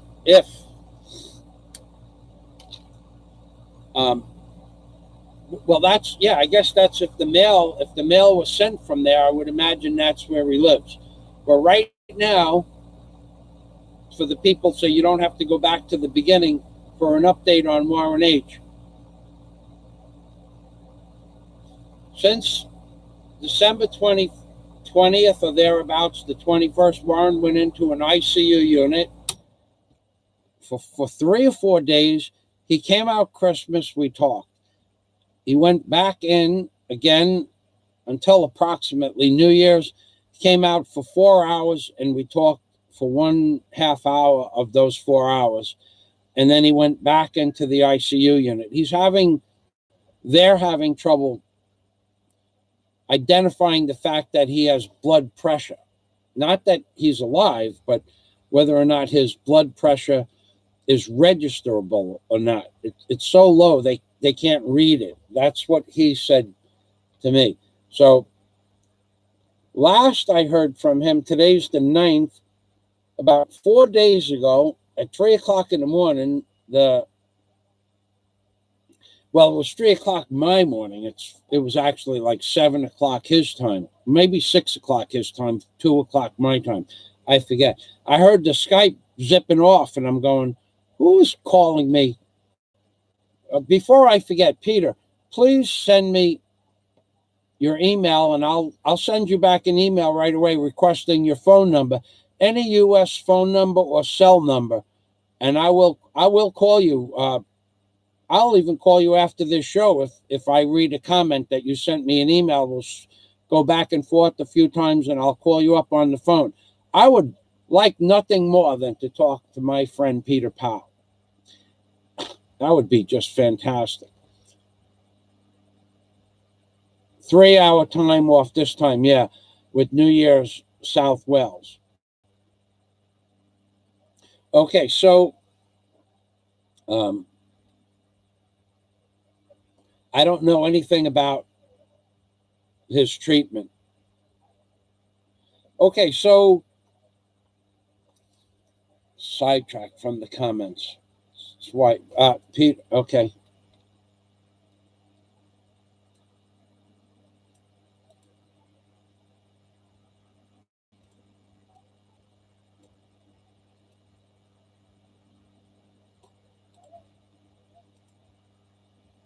I'm writing that down, Peter.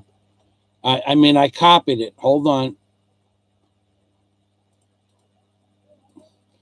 Got it. Okay. 379. I'm going back to the.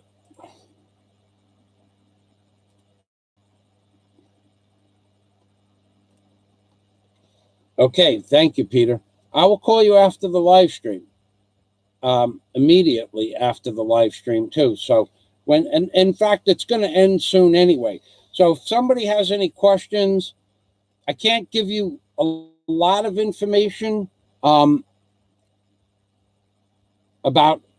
what is actually taking place in the courtroom or in the with the prosecutor. That I'm not allowed to do. But believe me, there is a place called the Bottom of the Flat Earth, Philippines, baby, and we're going to be doing videos on a regular basis. I have to go back there tomorrow to present specifically the information that I am using. I wish I could tell you that I can't. I have to give information. The prosecutor requested a piece of information from me to verify that it's verifiable evidence, and that it's usable, and but not that he's going to make a determination on that. He just wants a copy of the evidence that the NBI is using to prosecute said defendant. So I will go back there tomorrow. I have an appointment at 11 o'clock, and then I have some other things to do in the city, more pleasurable, although not as pleasurable of what I'm going to be doing next Tuesday. Next Tuesday, I have I can't tell you what I'm going to do next Tuesday. Very, very pleasant thing I'm going to do next Tuesday. So to my new friends and to my old friends, I think if someone has any questions, we have a lot of people here, but okay, Man Bear Pig, thank you. I did leave a message on your Skype this morning, as you well know. Yeah, that's my new haircut. That's the I like it. One thing I could tell, I don't know if I could tell. I got to talk to the NBI, see what I can say. But one thing I can tell you is that I made it perfectly clear that I mean what I say, and I say what I mean, and we are going forward. into the breach on the bottom of the flat earth, and or into the lion's den, willingly entering the lion's den, knowing that success is close and near to be.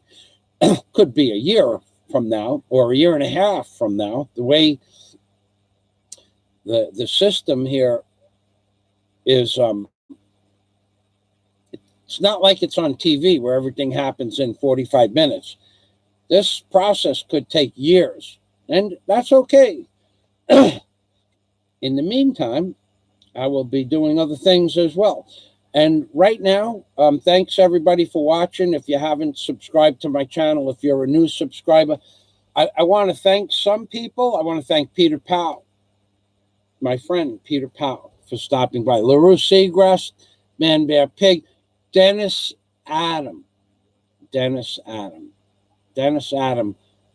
He has a channel. If you're not familiar with his channel, he makes videos on how to do heat your house with coal stoves. Fantastic, hardworking man, Dennis Adam. He's another example of a man. Knows how to do welding, has his own cutting torches, built his own coal bin, sets his own sump pumps in his house, builds this, works on that, bends nails with his bare hands. He bent a 10-penny nail in half with just his bare hands. I can't do that. He did it. We put a handkerchief on his hand and he bent a 10-penny nail or a 16-penny nail in half. That's crazy strong, Dennis Adam. Gary Slynn. Wait, hold on. Let me read that right. Gary's Lynn also provided us with some information about Australia and the position of where Warren H. is. I should also tell you, Warren H. has not had the ability, and if he has, it's in secret, had the ability to send the computer that he bought for me back in September to me yet. And based on the mail, it could take months. He said back in September to ship it, it would take 6 months. So he has not sent the computer. But when last we spoke, New Year's, or a few days after New Year's, Warren H. is still moving forward with his intention of buying the second floor of the future hotel. And legally, he can do that because it's in my contract to sell the contract, keep the contract, build the building, sell the units as condominiums, or rent the units. It's in my contract to build the building and sell the lease with the building on it. It's all, I have this all laid out. It's all 100%. So if you hear stories, and they are stories, that I have no lease agreement, dude, you screwed up, but you say stuff like that, and I present the lease. Why you say stuff like that? Why you do that? No, really, why do you say I don't have a lease agreement? Why when I showed the plans for the hotel, there's a guy saying I never did anything with the hotel. All I ever did was dig holes. So why do you say that? Why do you say this like an old washwoman? Making up stories about stuff that's not true. I have a firm and binding lease for 20 years. And I can extend that lease. And it doesn't matter. I'm not going to be here in 20 years. So whoever ends up with the business end or the hotel, that is going to get built. So my point was Warren H. is still moving forward with his plans. And we're going to work that out. Davao and Sydney, Gary's Lynn has lived in. Gary Slynn. Okay, I thought it was Gary's Lynn. Gary Slynn. Okay, thank you for that piece of information. Davao I've been to. Sydney, Never, never want. Everybody wants to go to Sydney to look at that building that looks like a big white building on the ocean, on the waterway there. I never had any wish, want, will, or desire. I've been in only 2 countries, America, well, Mexico and the Philippines. But Australia was never the Opera House. Thank you, DNC. Ah, DNC. Another real man here, DNC. Another real man, not the kind of guy that with the blah, blah, blah guy. Another real man. Dick and Sina has boys. He's got boys, not afraid to use them. And all the abuse that Dick and Sina takes on the side on the internet,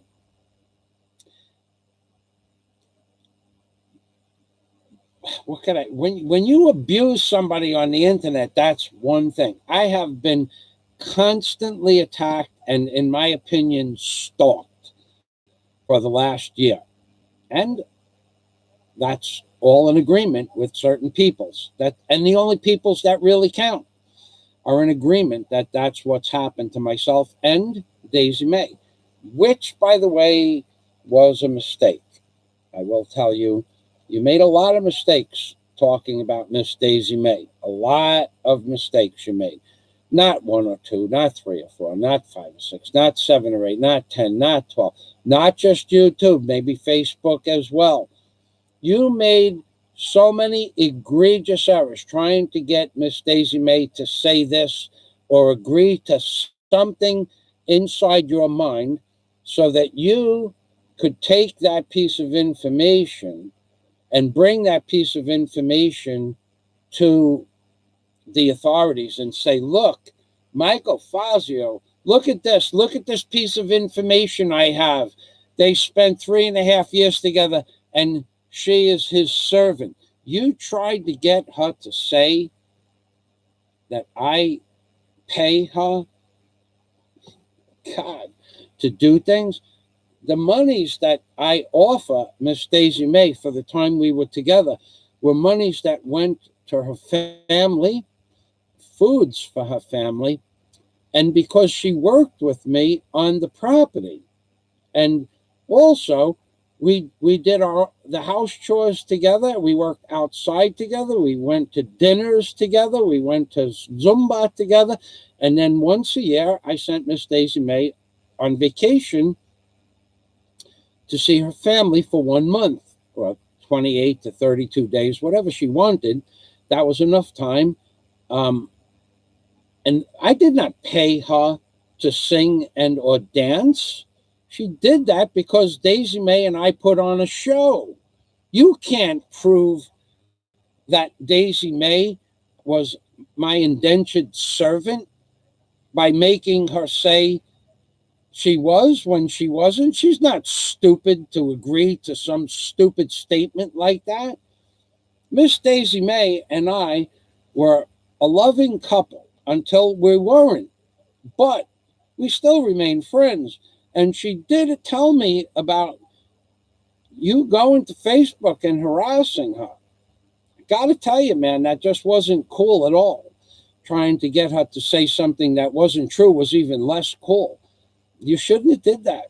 You shouldn't have do that. That was bad. That was very bad. Not this bad. Not this bad. Well, maybe this bad. I don't know. We're going to find that out soon, baby.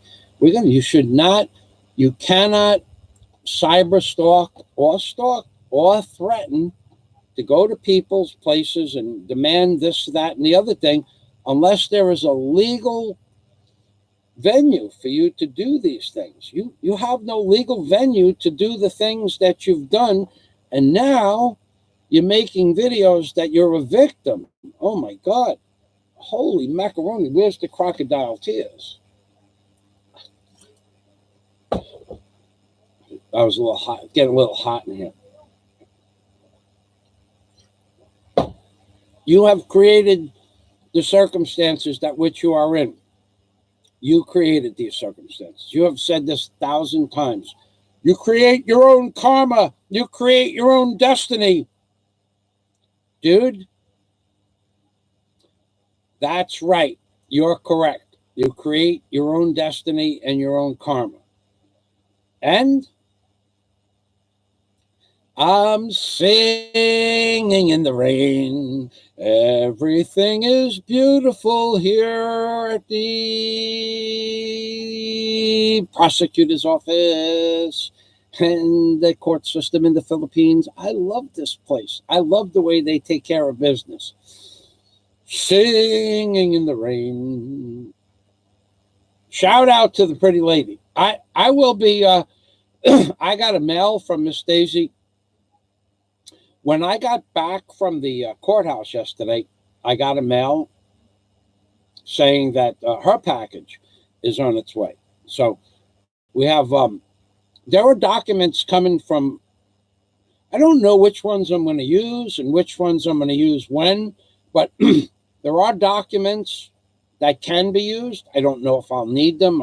I'll talk to the people in charge, but I have them. That's the important thing. And they're legal, notarized in a lawyer's office. So they're not just notarized by like a, an attendant at a stationery shop. From a lawyer's office documentation. Well, in Warren's case, I'm not sure. I don't know. He supposedly had a solicitor come. I'm not sure about that, but other documents have been done solely in a lawyer's office. So we have documents, ladies and gentlemen. We are on the bottom of the flat earth. Z, if you're not following what's going on, you must be a troll. Let's go to Z's channel. We'll do one more thing. Can I tell you? So after 2 hours of me discussing the case, you're a troll and you just got blocked. Watch this. See, I knew Z was a troll. Z wants to find out what the case is about, which, by the way, Z would be illegal to discuss the case. We're going to block Z and we're going to submit that. It would be illegal to discuss an ongoing investigation and or case. But Z is willing to jeopardize a year's work. You're gone, Z. Go start a new channel. Start a channel Z2 or something like that. You're gone. Your history. You're done. You can't comment here anymore, and you're gone. If you have half a brain in your head, you would know better than to ask what the case is about. You know that you're not allowed to discuss an ongoing investigation, but you would have me jeopardize a year's work so that I could satisfy some troll on YouTube with a channel that they started yesterday or an hour ago. This is the kind of crap. This is what a troll does.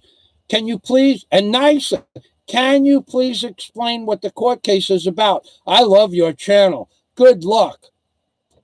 Yeah, I'll just jeopardize 500 hours of research and development and a whole year's work.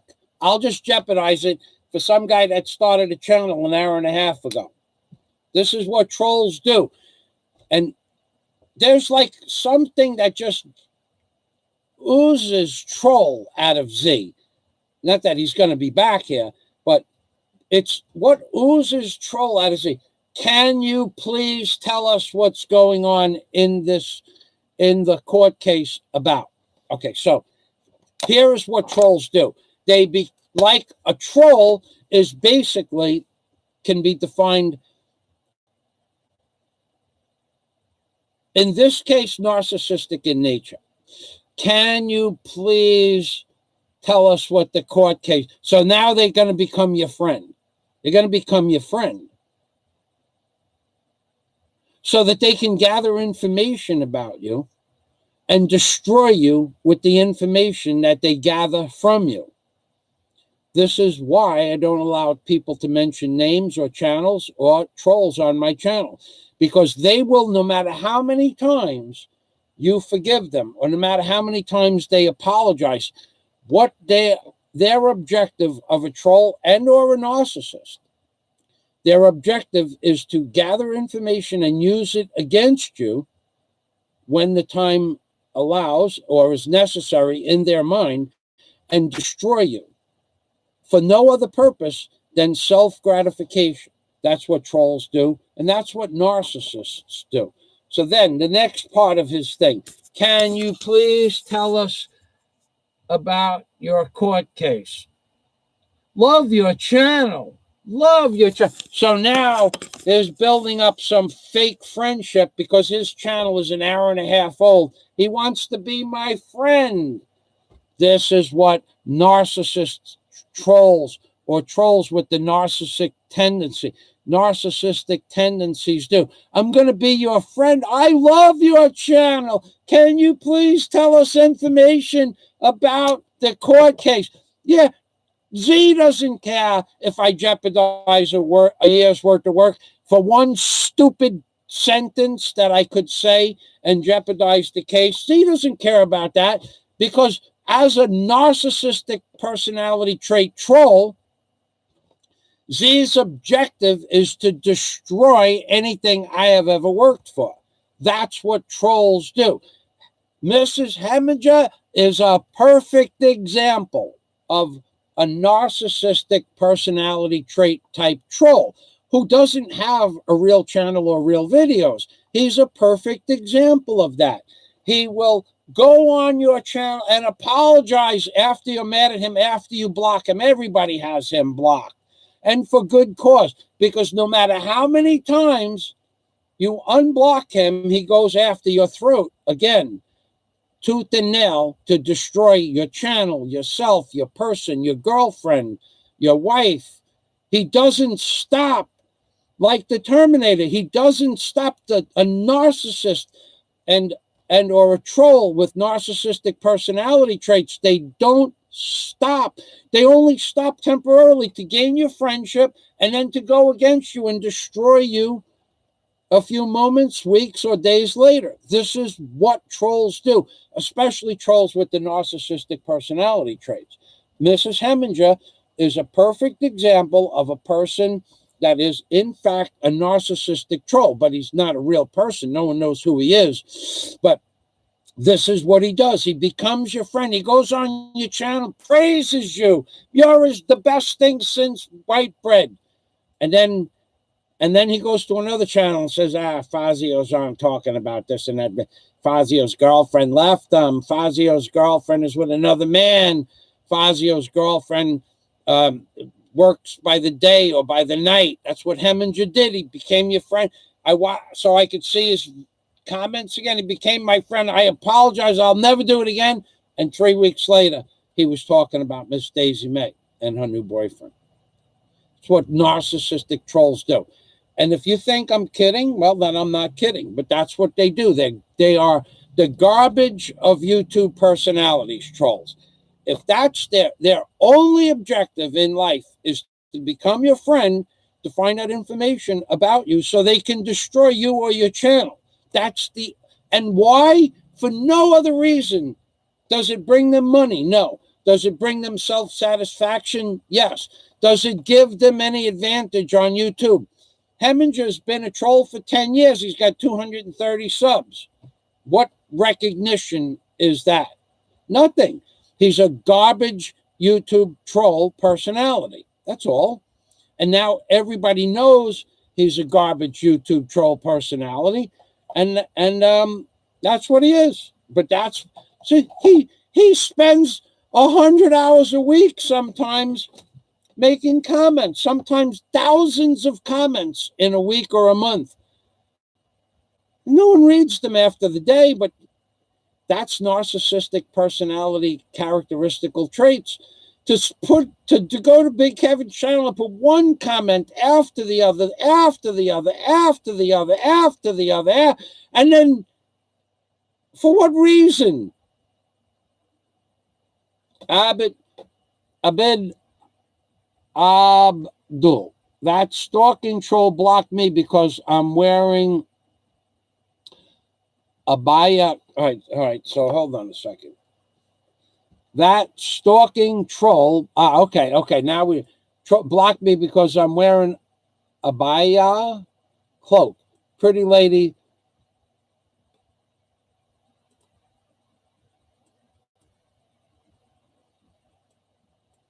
Pretty lady, will you be on at 10 again? No, tomorrow I have to bring the prosecutor. I don't know who you're talking about, pretty lady.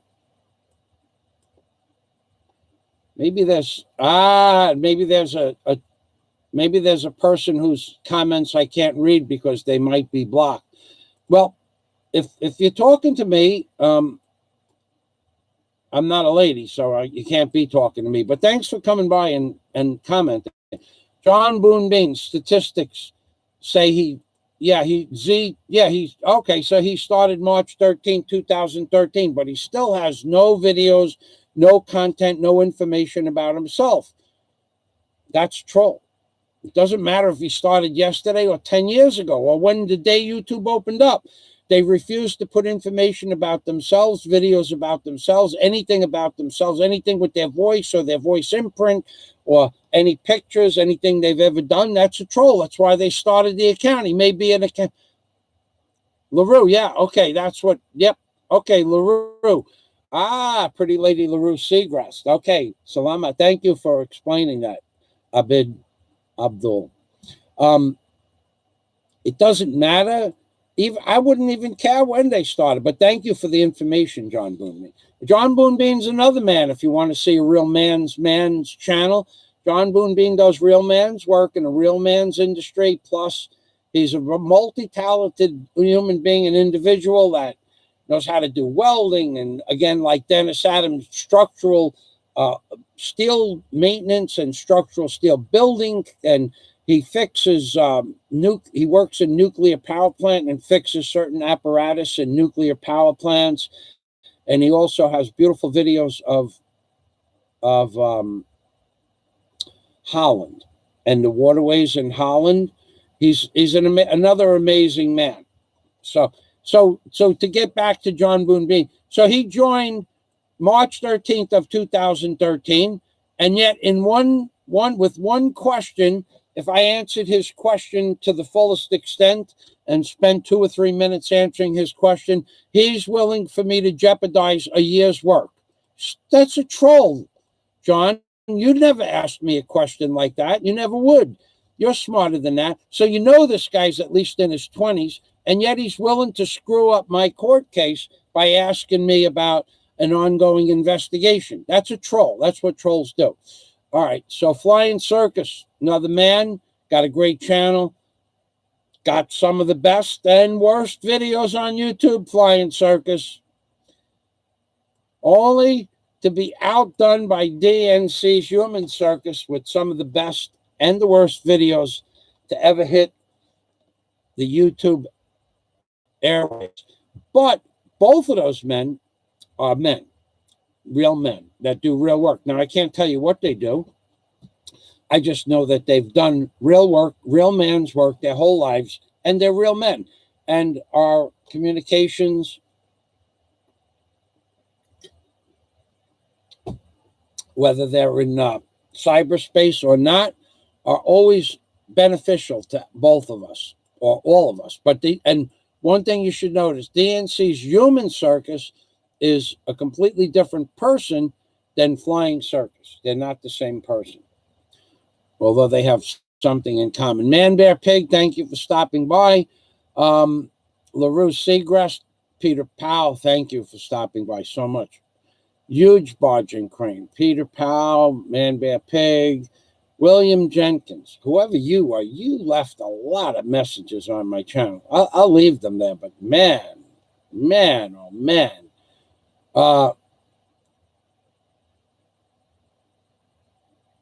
Baggy Eyes. Baggy Eyes, if you're still here and you want to make a comment, and Sinsimo Travel Blogs, you guys hit this right on the head. That man, no names mentioned here, but I talked to him while he was on the stream, and apparently he removed all his comments. No, I'm sorry, he did not.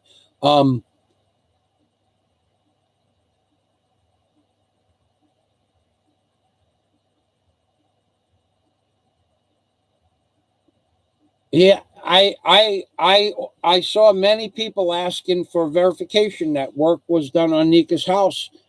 If you worked with Nika and 50 other people, I would think you would have verifiable evidence, videos of the work. I mean, something with you in it. But I mean, it can't be proven that he's not telling the truth, but he sure does do a lot of talking. He sure does. The baggy eyes says, my twin brother needs a friend, Big E. Be careful, he's a narcissist. That's what Baggy Eyes said. Baggy Eyes says, my twin brother needs a friend, Big E. Be careful, he's a narcissist. Twit in the Philippines says, Big E and Cebu, please research the topic. Yeah, Big E, if you're still with us, I'm not going to talk bad about you, but I really would like to. You make some good videos. I would like to see some good proof besides blah, blah, blah. And to have Nika in your condominium dancing with your family is not proof that you did 200. I'm not saying you didn't do 200,000 pesos worth of work on Nika's house. I'm not saying that at all. I'm just saying I'd like to see video or photographic proof that you did that work. I mean, one of the first things I thought she needed, I only watched 1 or 2 short versions of Nika's house. Some people seem to be in agreement she needed a ramp for the wheelchair, or a new ramp. I don't know if there was an old ramp. I have no idea. I didn't look at, I didn't watch those videos. Well, I would imagine if you did 200,000 pesos or 250,000 pesos, and you went to dinner with her 100 times or 50 times or 50 to 100 times you were with her, I would imagine you'd have pictures of a new ramp built in front of the house and video, and you doing the work. I mean, or supervising the work or talking about the work while it was getting done. I would imagine that those videos must exist. So, Twit in the Philippines, Baggy Eyes. No, well, who was that person? Well, there was a person. Simo Travel Vlogs. He claims to know her for 6 years, and not one picture he has of them together. Well, he if I knew somebody for 6 years, they'd be in my videos. I mean, that's just me. There's no guarantee that somebody's going to put anybody else. Maybe, but Nika is not shy, so theoretically there should have been videos, especially if they went to the beach and went to Bohol together. Come on. Way, as Filipinos would say, way. They back up, they go, way, like that. Are you kidding? Way, Tanud ka, which means, are you sure? Are you sure, sir? Tanud ka? Way. Where is the video? Says Sinsimo Travel Vlog. Baggy Eyes says the same thing. Clint Eastwood. Sounds fishy, I thought. Yeah, it does sound a little fishy. Not big fishy. Yeah, there's no proof to any of the accusations. So I want to see proof, and then... But the problem, let me tell you what the problem, and if whoever's watching now, let me tell you what the problem with Big E is. Okay, whatever his problem is, in that he wants to take sides with an underdog or a person in need because he said that's his nature. Whatever his real problem is, whenever he goes to a live stream, he just takes it over. One comment after the other, after the other, after the other, after the other, after the other. Now, he's not necessarily trolling if he posts verifiable information, but nothing is verifiable that I've seen on any live stream, just words. On a screen. Is he a real person? Yes. Does he have a real channel? Yes. Does he have a very attractive and wife that works with him making the videos with his family, which he makes videos all over the place with his family and talks about their new electric scooter and this, that, and the other thing? Yes, he's a real person. But his proof of what he said he did, I would like to see it. I'm not saying it doesn't exist, but I would like to see it. It's already now 10 days with the Big E coming to the rescue of a certain man who is in need of assistance, and not a single piece of video evidence to prove any of the said things. Only words on a screen.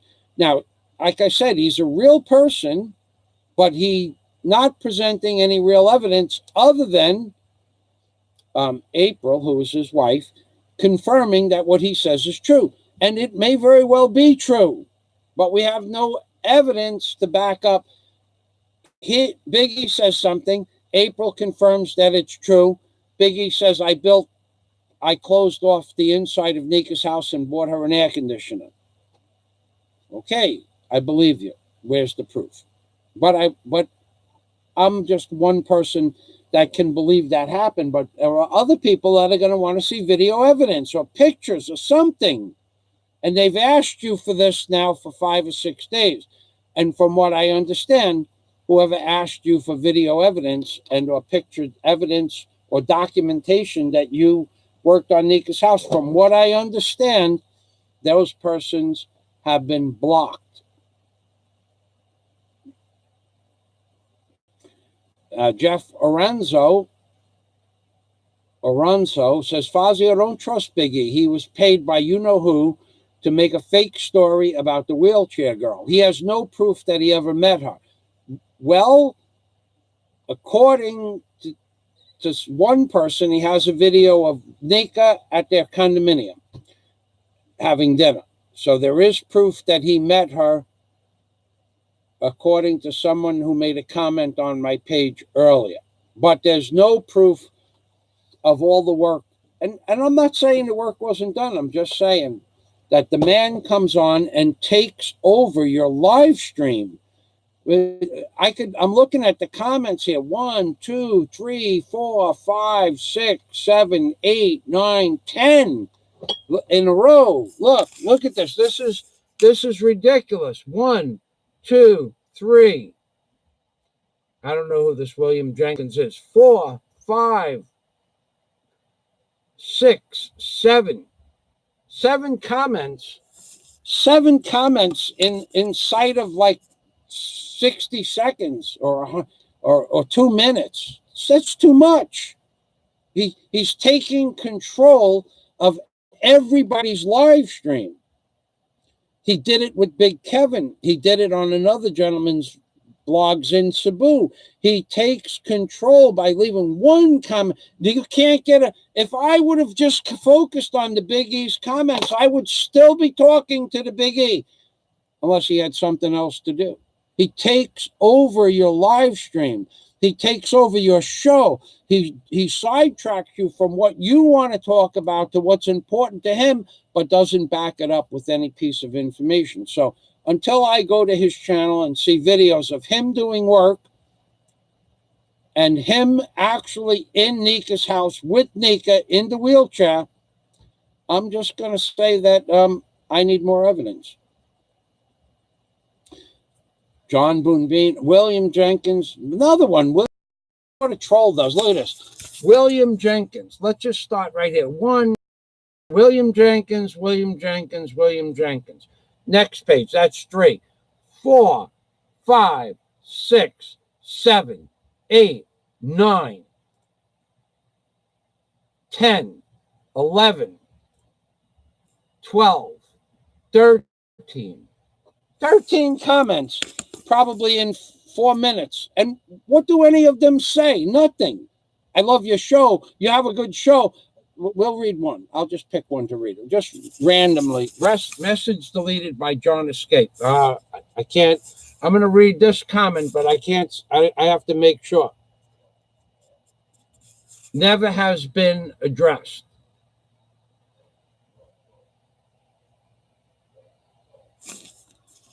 Okay. All right. Well, I don't know what that means in reference to that part of my live stream. Okay, ladies and gentlemen, here's what I'm going to do. If you haven't subscribed to my channel, or push the thumbs up or the thumbs down.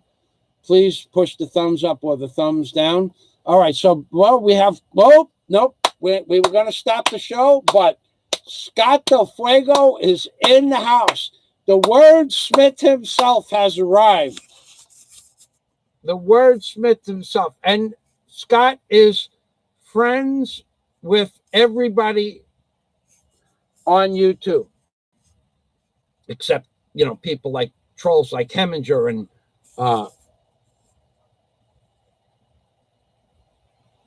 yeah. Okay, so DNC, that's, I heard about that story, but I don't know if that's true or not.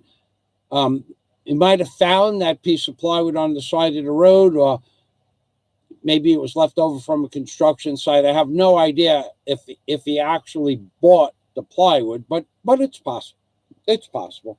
But I mean, one piece of plywood, I threw up. I don't want to tell you how much plywood and stuff I have laying around. I used last month 1, 2, 3, 4, 5, 6, 7, 8, 9, 10, 11, 12, 13, 14. I used 15,000 pesos worth of plywood last month, and God knows what I paid for lumber. 7,500 pesos just last month. So I spent 25,000 pesos on plywood and lumber, and that's just to have laying around in case I want to build something like a workbench. So when somebody pats themselves on the back because they bought one piece of plywood, I use one piece of plywood as scrap to walk over, so I don't have to walk on dirt. One piece of plywood doesn't impress me at all, DNC. All right, so then we have Scott Del Fuego. Thanks for the comment, though, DNC. Hello, Mr. Fazio, YouTuber extraordinaire, a real man that works with his hands and can build or fix almost anything. A blue-collar philosopher and an explorer of the outer reaches of the mind. Thank you, Scott Del Fuego. Salamat. Scott, I don't know if you were here, but I want to tell you that the email that I'm gonna put this aircon on.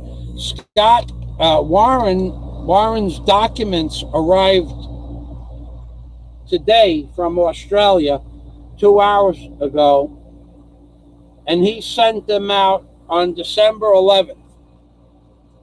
All right, so I have some friends talking to other friends. I'm going to keep this live stream on now that we have real conversation going on. Abid Abdul is having a conversation with LaRue, and LaRue asks him to introduce himself. That's reasonable. Dennis Adams. That's right, Dennis Adams. Mum is the word. That guy Z was trying to get me to spill the beans, the proverbial bean footage. That's just not going to happen. Thank you very much. LaRue saying hello to Dennis. Scott Del Fuego is saying hello to myself. LaRue saying hello to Scott Del Fuego. Back and forth. Baggy Eyes. I love this guy's comments. He's got a troll name. He's got a troll picture, but he's not a troll. Okay, he is. I don't know who Baggy Eyes is. I wish I did, but I don't. I'm going to tell you something about Baggy Eyes. This way you understand who Baggy Eyes is, but not who he is directly. Baggy Eyes, I thought he was just a troll months ago, but then I read his comments. I didn't read this comment yet. Every comment that Baggy Eyes makes is a statement of fact or truth, or what appears to be the truth or a fact, or what appears to be a lie or a deception.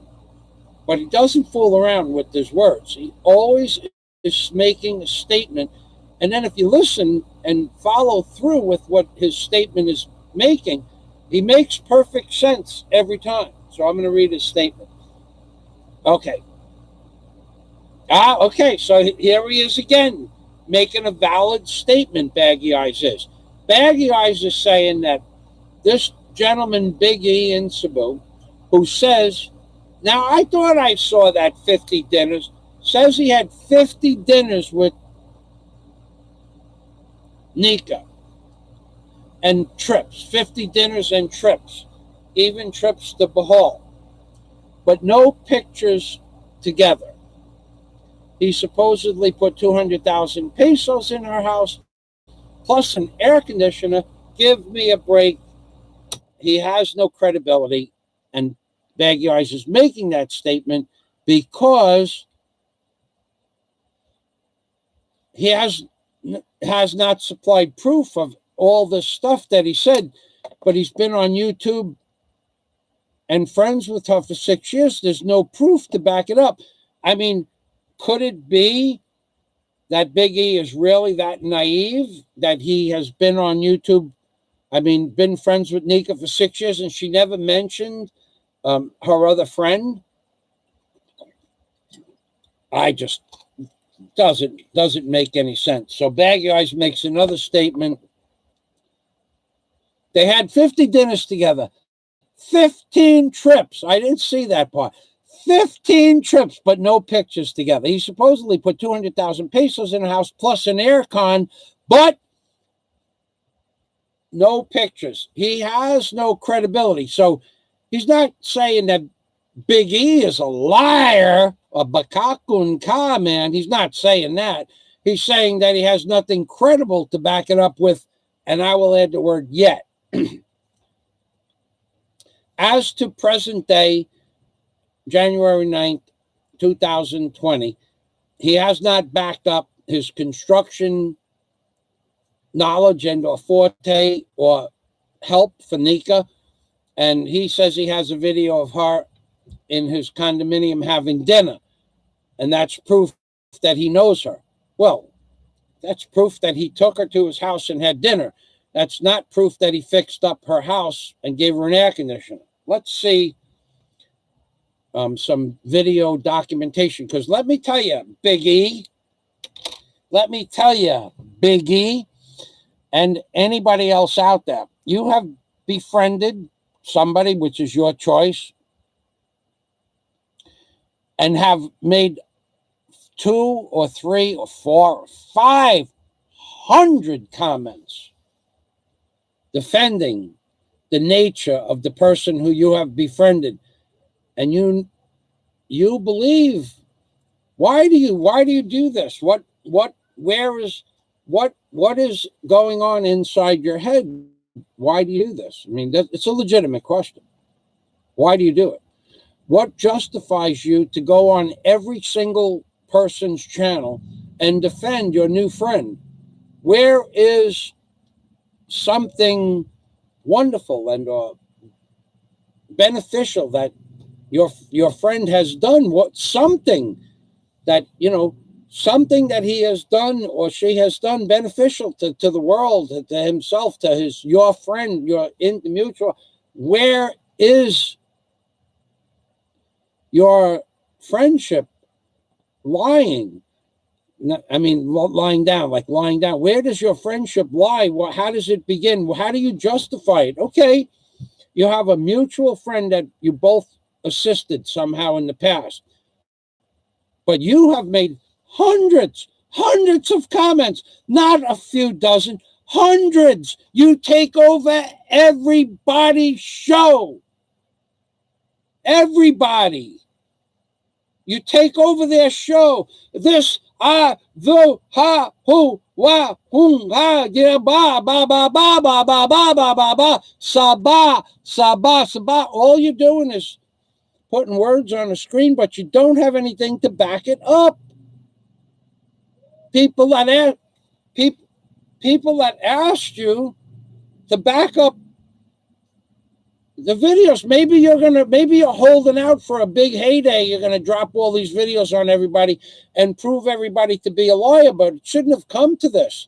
Whether you have videos and proof that you did all this work or not, it's already 7 or 8 days of defending the poor innocent victims of the world, and you still haven't posted a single piece of verifiable evidence to what you say in several hundred comments. By now, you should have had something uploaded. Not that hard to do. All right, so we're going to Bill James. Mike is very good at catching fakes. Big E is fake. No, he has a real channel. Does have a real channel. He has a real wife and 3 lovely children. I saw a video that they made on Christmas Day. He's a real person. But why he has taken the side of, in this case, I think it's charity friendship. I don't know. I don't see why he has gone to the several hundred comments on just one topic, and he's befriended a man who no one understands why he befriended the person to begin with. And all the people, and I am not one of the people. I have never went to Big E's channel and commented at all, ever. I never will. I never will go to Big E's channel and comment. Even if I see those videos, I won't make a comment on the videos until I'm satisfied that those videos are real and he is the person in the videos. I won't make a comment. And I won't make a comment on his channel anyway, because he is friends in what I would consider a person I wouldn't be friends with in ever. Don't ever make the mistake that Big E says, well, let's all go to Bahal and have a beer or sit on the beach and chat. Ain't never going to happen, Big E. That's delusions of grandeur. No matter what, you should understand, we are never going to be friends. Me and your mutual friend. We're never going to be friends. Ain't never going to happen. Oh, I wish I could tell you. Ain't never going to happen. Just ain't never going to happen. And I won't tell you why, but you'll find out soon enough. As your friend says, soon enough, we'll be finding out the truth about everything. The truth about how the universe works. The truth about the bottom of the flat earth in the Philippines. The truth about the person you befriended. We're all going to find out together on YouTube, because I'm going to keep making live streams on how the legal and justice system works in the Philippines. And people are going to keep coming to my channel and wanting to see what the update is on the case. I'm going to ask the NBI officer in charge what I am allowed to say on YouTube in regards to our conversation inside the courtroom yesterday, or the office. And if he says nothing, which is what I've said so far, nothing, haven't repeated a single word from inside the prosecutor's office, haven't repeated a single statement I made, nothing. If he says nothing, then that's what you guys are going to get. You'll get more videos of the parole board's office, and I'll probably interview the psychiatrist in the parole board's office, because the psychiatrist in the parole board's office, and I agree that there's a gentleman on YouTube. She said, if I'm describing the person correctly, my assumption or my summation of the person's persona is correct. And then asked me why a person would be a cluster B personality. And I said to her, you cannot, there is no one reason. And she just smiled, because I'm right. There's no one reason. It's a multitude of setbacks and disappointments. Could be from birth, from early childhood, from losses of jobs. It could be any one of 10,000 or 10,000 reasons why a person would be a cluster B personality. So you might see a video of me interviewing a psychiatrist. If she has a legal doctorate, and I don't know if she has a legal doctorate, I will be interviewing her.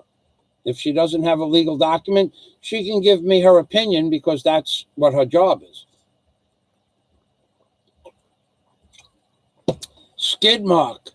The skid mark, that's one of the most famous. The skid mark is a name. Let's see. The skid mark is the name of a channel. Skid mark. baggy eyes and crooked mouth. I don't think they're the same person, but they sure do have a lot in common. Welcome to the machine. We are welcoming a skid mark to the Michael Fazio machine on the bottom of the flat earth. Baggy eyes says, hello, skid mark. Oh my God, the perfect.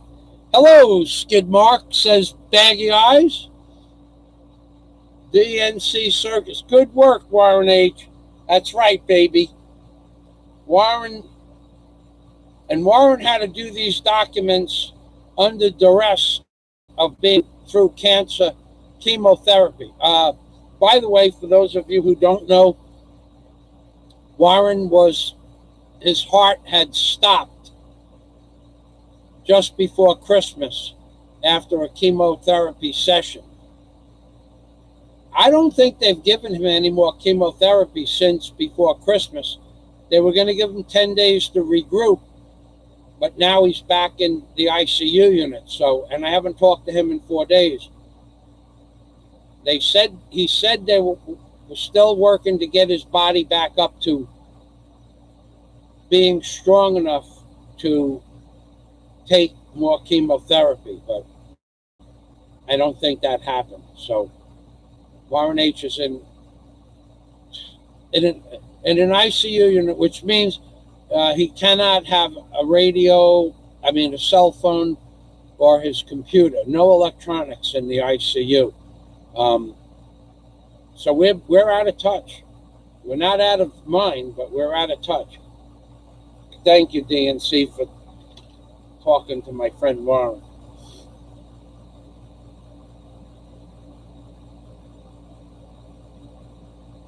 Something is, if Scott Del Fuego speaks like E.F. Hutton, people should listen. All right, now I didn't follow even that I saw Big E leaving. It was an unprecedented amount of comments. Just shooting him out there. Even though I saw that happening, I didn't read all the comments. I don't care. I want to see proof. I have proof that I own barges. I have proof that I own cranes. I have proof, Big E, that I owned excavation companies. I have proof that I'm an A&P jet mechanics license, a licensed jet mechanic. I have proof that I own house in Key Largo and 2 other properties in Key Largo. One in Tavernier and another one in Key Largo. I have proof that I had a brand new Cobra sitting in front of the house.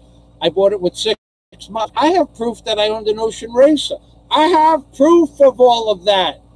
You have proof of nothing on your channel, other than the fact you have a very pleasant family to watch. And that's what your channel is about, pleasant family videos. 2 thumbs up on your family videos, but 0 proof of backing up your claims about your third-party friend. Scott Del Fuego says, now, if Scott talks, Scott researched.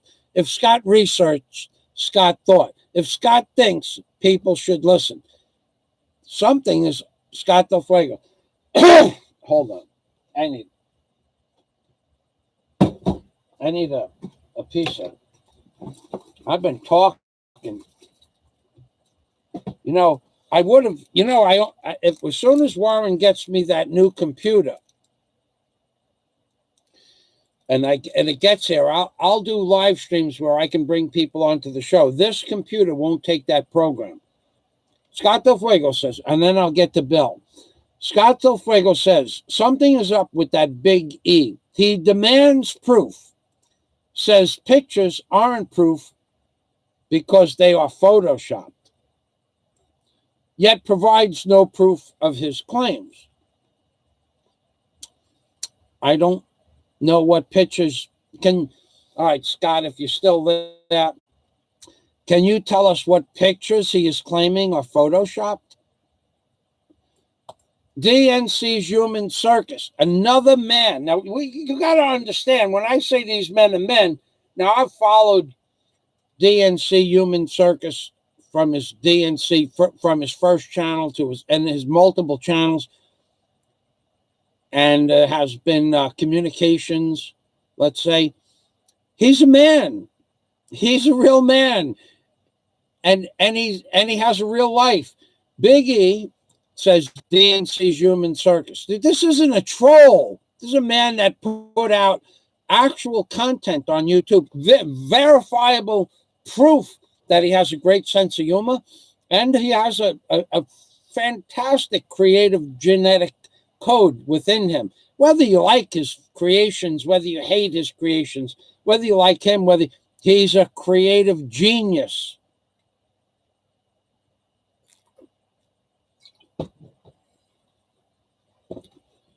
Big E, now this is Big E's talking, so let me highlight this comment so you people, this guy doesn't try to bring this to the god of the bottom of the flat earth. DNC's Human Circus says in this comment, and I'm going to copy this comment. I'm going to copy it and I'm going to paste it. And the reason I'm going to do that is so nobody can say that it wasn't DNC that did that. DNC's Human Circus says Big E hasn't known his new friend long enough to be able to figure out his new friend is mentally ill trash. Now that's DNC's opinion. Bill Martin says, hello, Michael.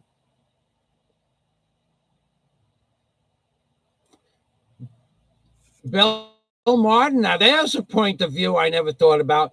Hello, Michael. Big E could now meet Nika and give her a few dollars, take a picture, and save face. Wow.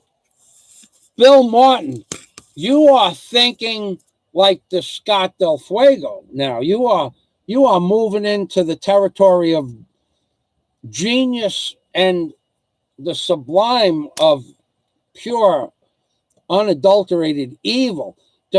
So what Bill Martin just said is that Big E could have created this huge persona around Nika when none of it was true, and then he's gaining subscribers and this is, I'm reading between the lines, but Bill Martin is saying that he built up this huge persona because this is what he does. That's why he's not on my channel now. That's why he is blocked, because he takes over everybody's live stream, and then everybody is more than willing to go to his channel and subscribe and watch his videos. And I've watched his videos as family-friendly videos, got nice videos.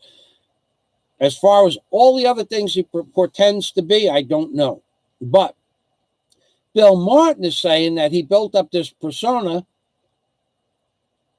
Well, he's saying all he has to do is go take a picture with Nika now, and all of a sudden, everything he said is true because he has one picture or one video with Nika. No, that's not what I asked for. I asked for verifiable proof that the air conditioner and the men who installed it, if Big E was part of it, I want video of that. I want video of the ramp that's being built as it's being built by the people that are building it. I want video of Big E talking in the video. This is what's happening while the men are working. I don't want to hear overdubbed sound bites. I want actual physical. In other words, if I had to go to a prosecutor with this piece of video evidence, I want actual video footage. I want timestamps. I want the dates that the videos were posted on, which had to be 2 or 3 years ago. I'm not going to accept a video posted next week of a picture of Nika in his house as proof that he knows her, because that's what Bill Martin said is possible. I want video documentation of the 50 trips and or dinners they had together, 15 trips and 50 dinners. I want video documentation and time, and that they were posted a year or 2 or 3 or 4 years ago. That's what I want. I don't want a new dinner with Big E taking Nika out as proof that he's her friend. I want factual, and that's what the prosecutor would ask for. Timestamps, dates posted, links. Because at the end of the day, if need be, that's what's required to make physical assertions and prove it. You can't make a video next week of you and Nika in her house and say, yeah, we're friends. Where is the videos? Obviously you're good at making videos. Obviously Nika's not shy. Obviously your wife and children aren't shy. Obviously you're not shy, Biggie. Where is the footage? And I'll apologize if I see it, but I don't see it. And neither does anybody else. So it's really not an argument. It's more of a statement.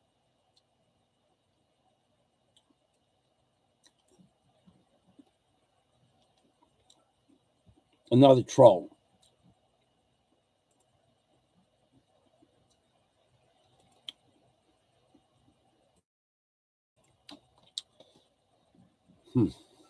Another troll. We're going to get trolled here. Another troll. I knew it. Filbert in the Philippines. 1 subscriber. His half sister, probably. Here we go. Flag. Drop down box. Block user. Submit. Anybody with half a brain, Filbert in the Philippines, would know that if I answered your question, I would jeopardize 1 year's work of labor. Oh, wait. I already explained. Wait a second. Maybe I made a mistake here. Hold on. He didn't ask about the case. Oh, you're going to have to go back to his channel. All right. Got to go back to your channel and unblock it.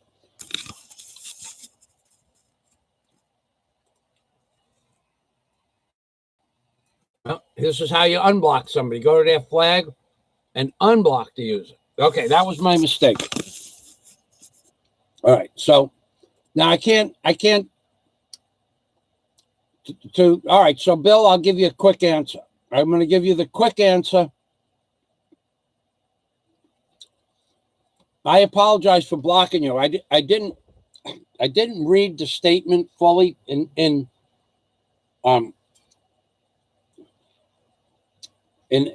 entirety of the statement. I misconstrued you with somebody else from earlier asking about the case itself, not how to prosecute a case. All right, so the first step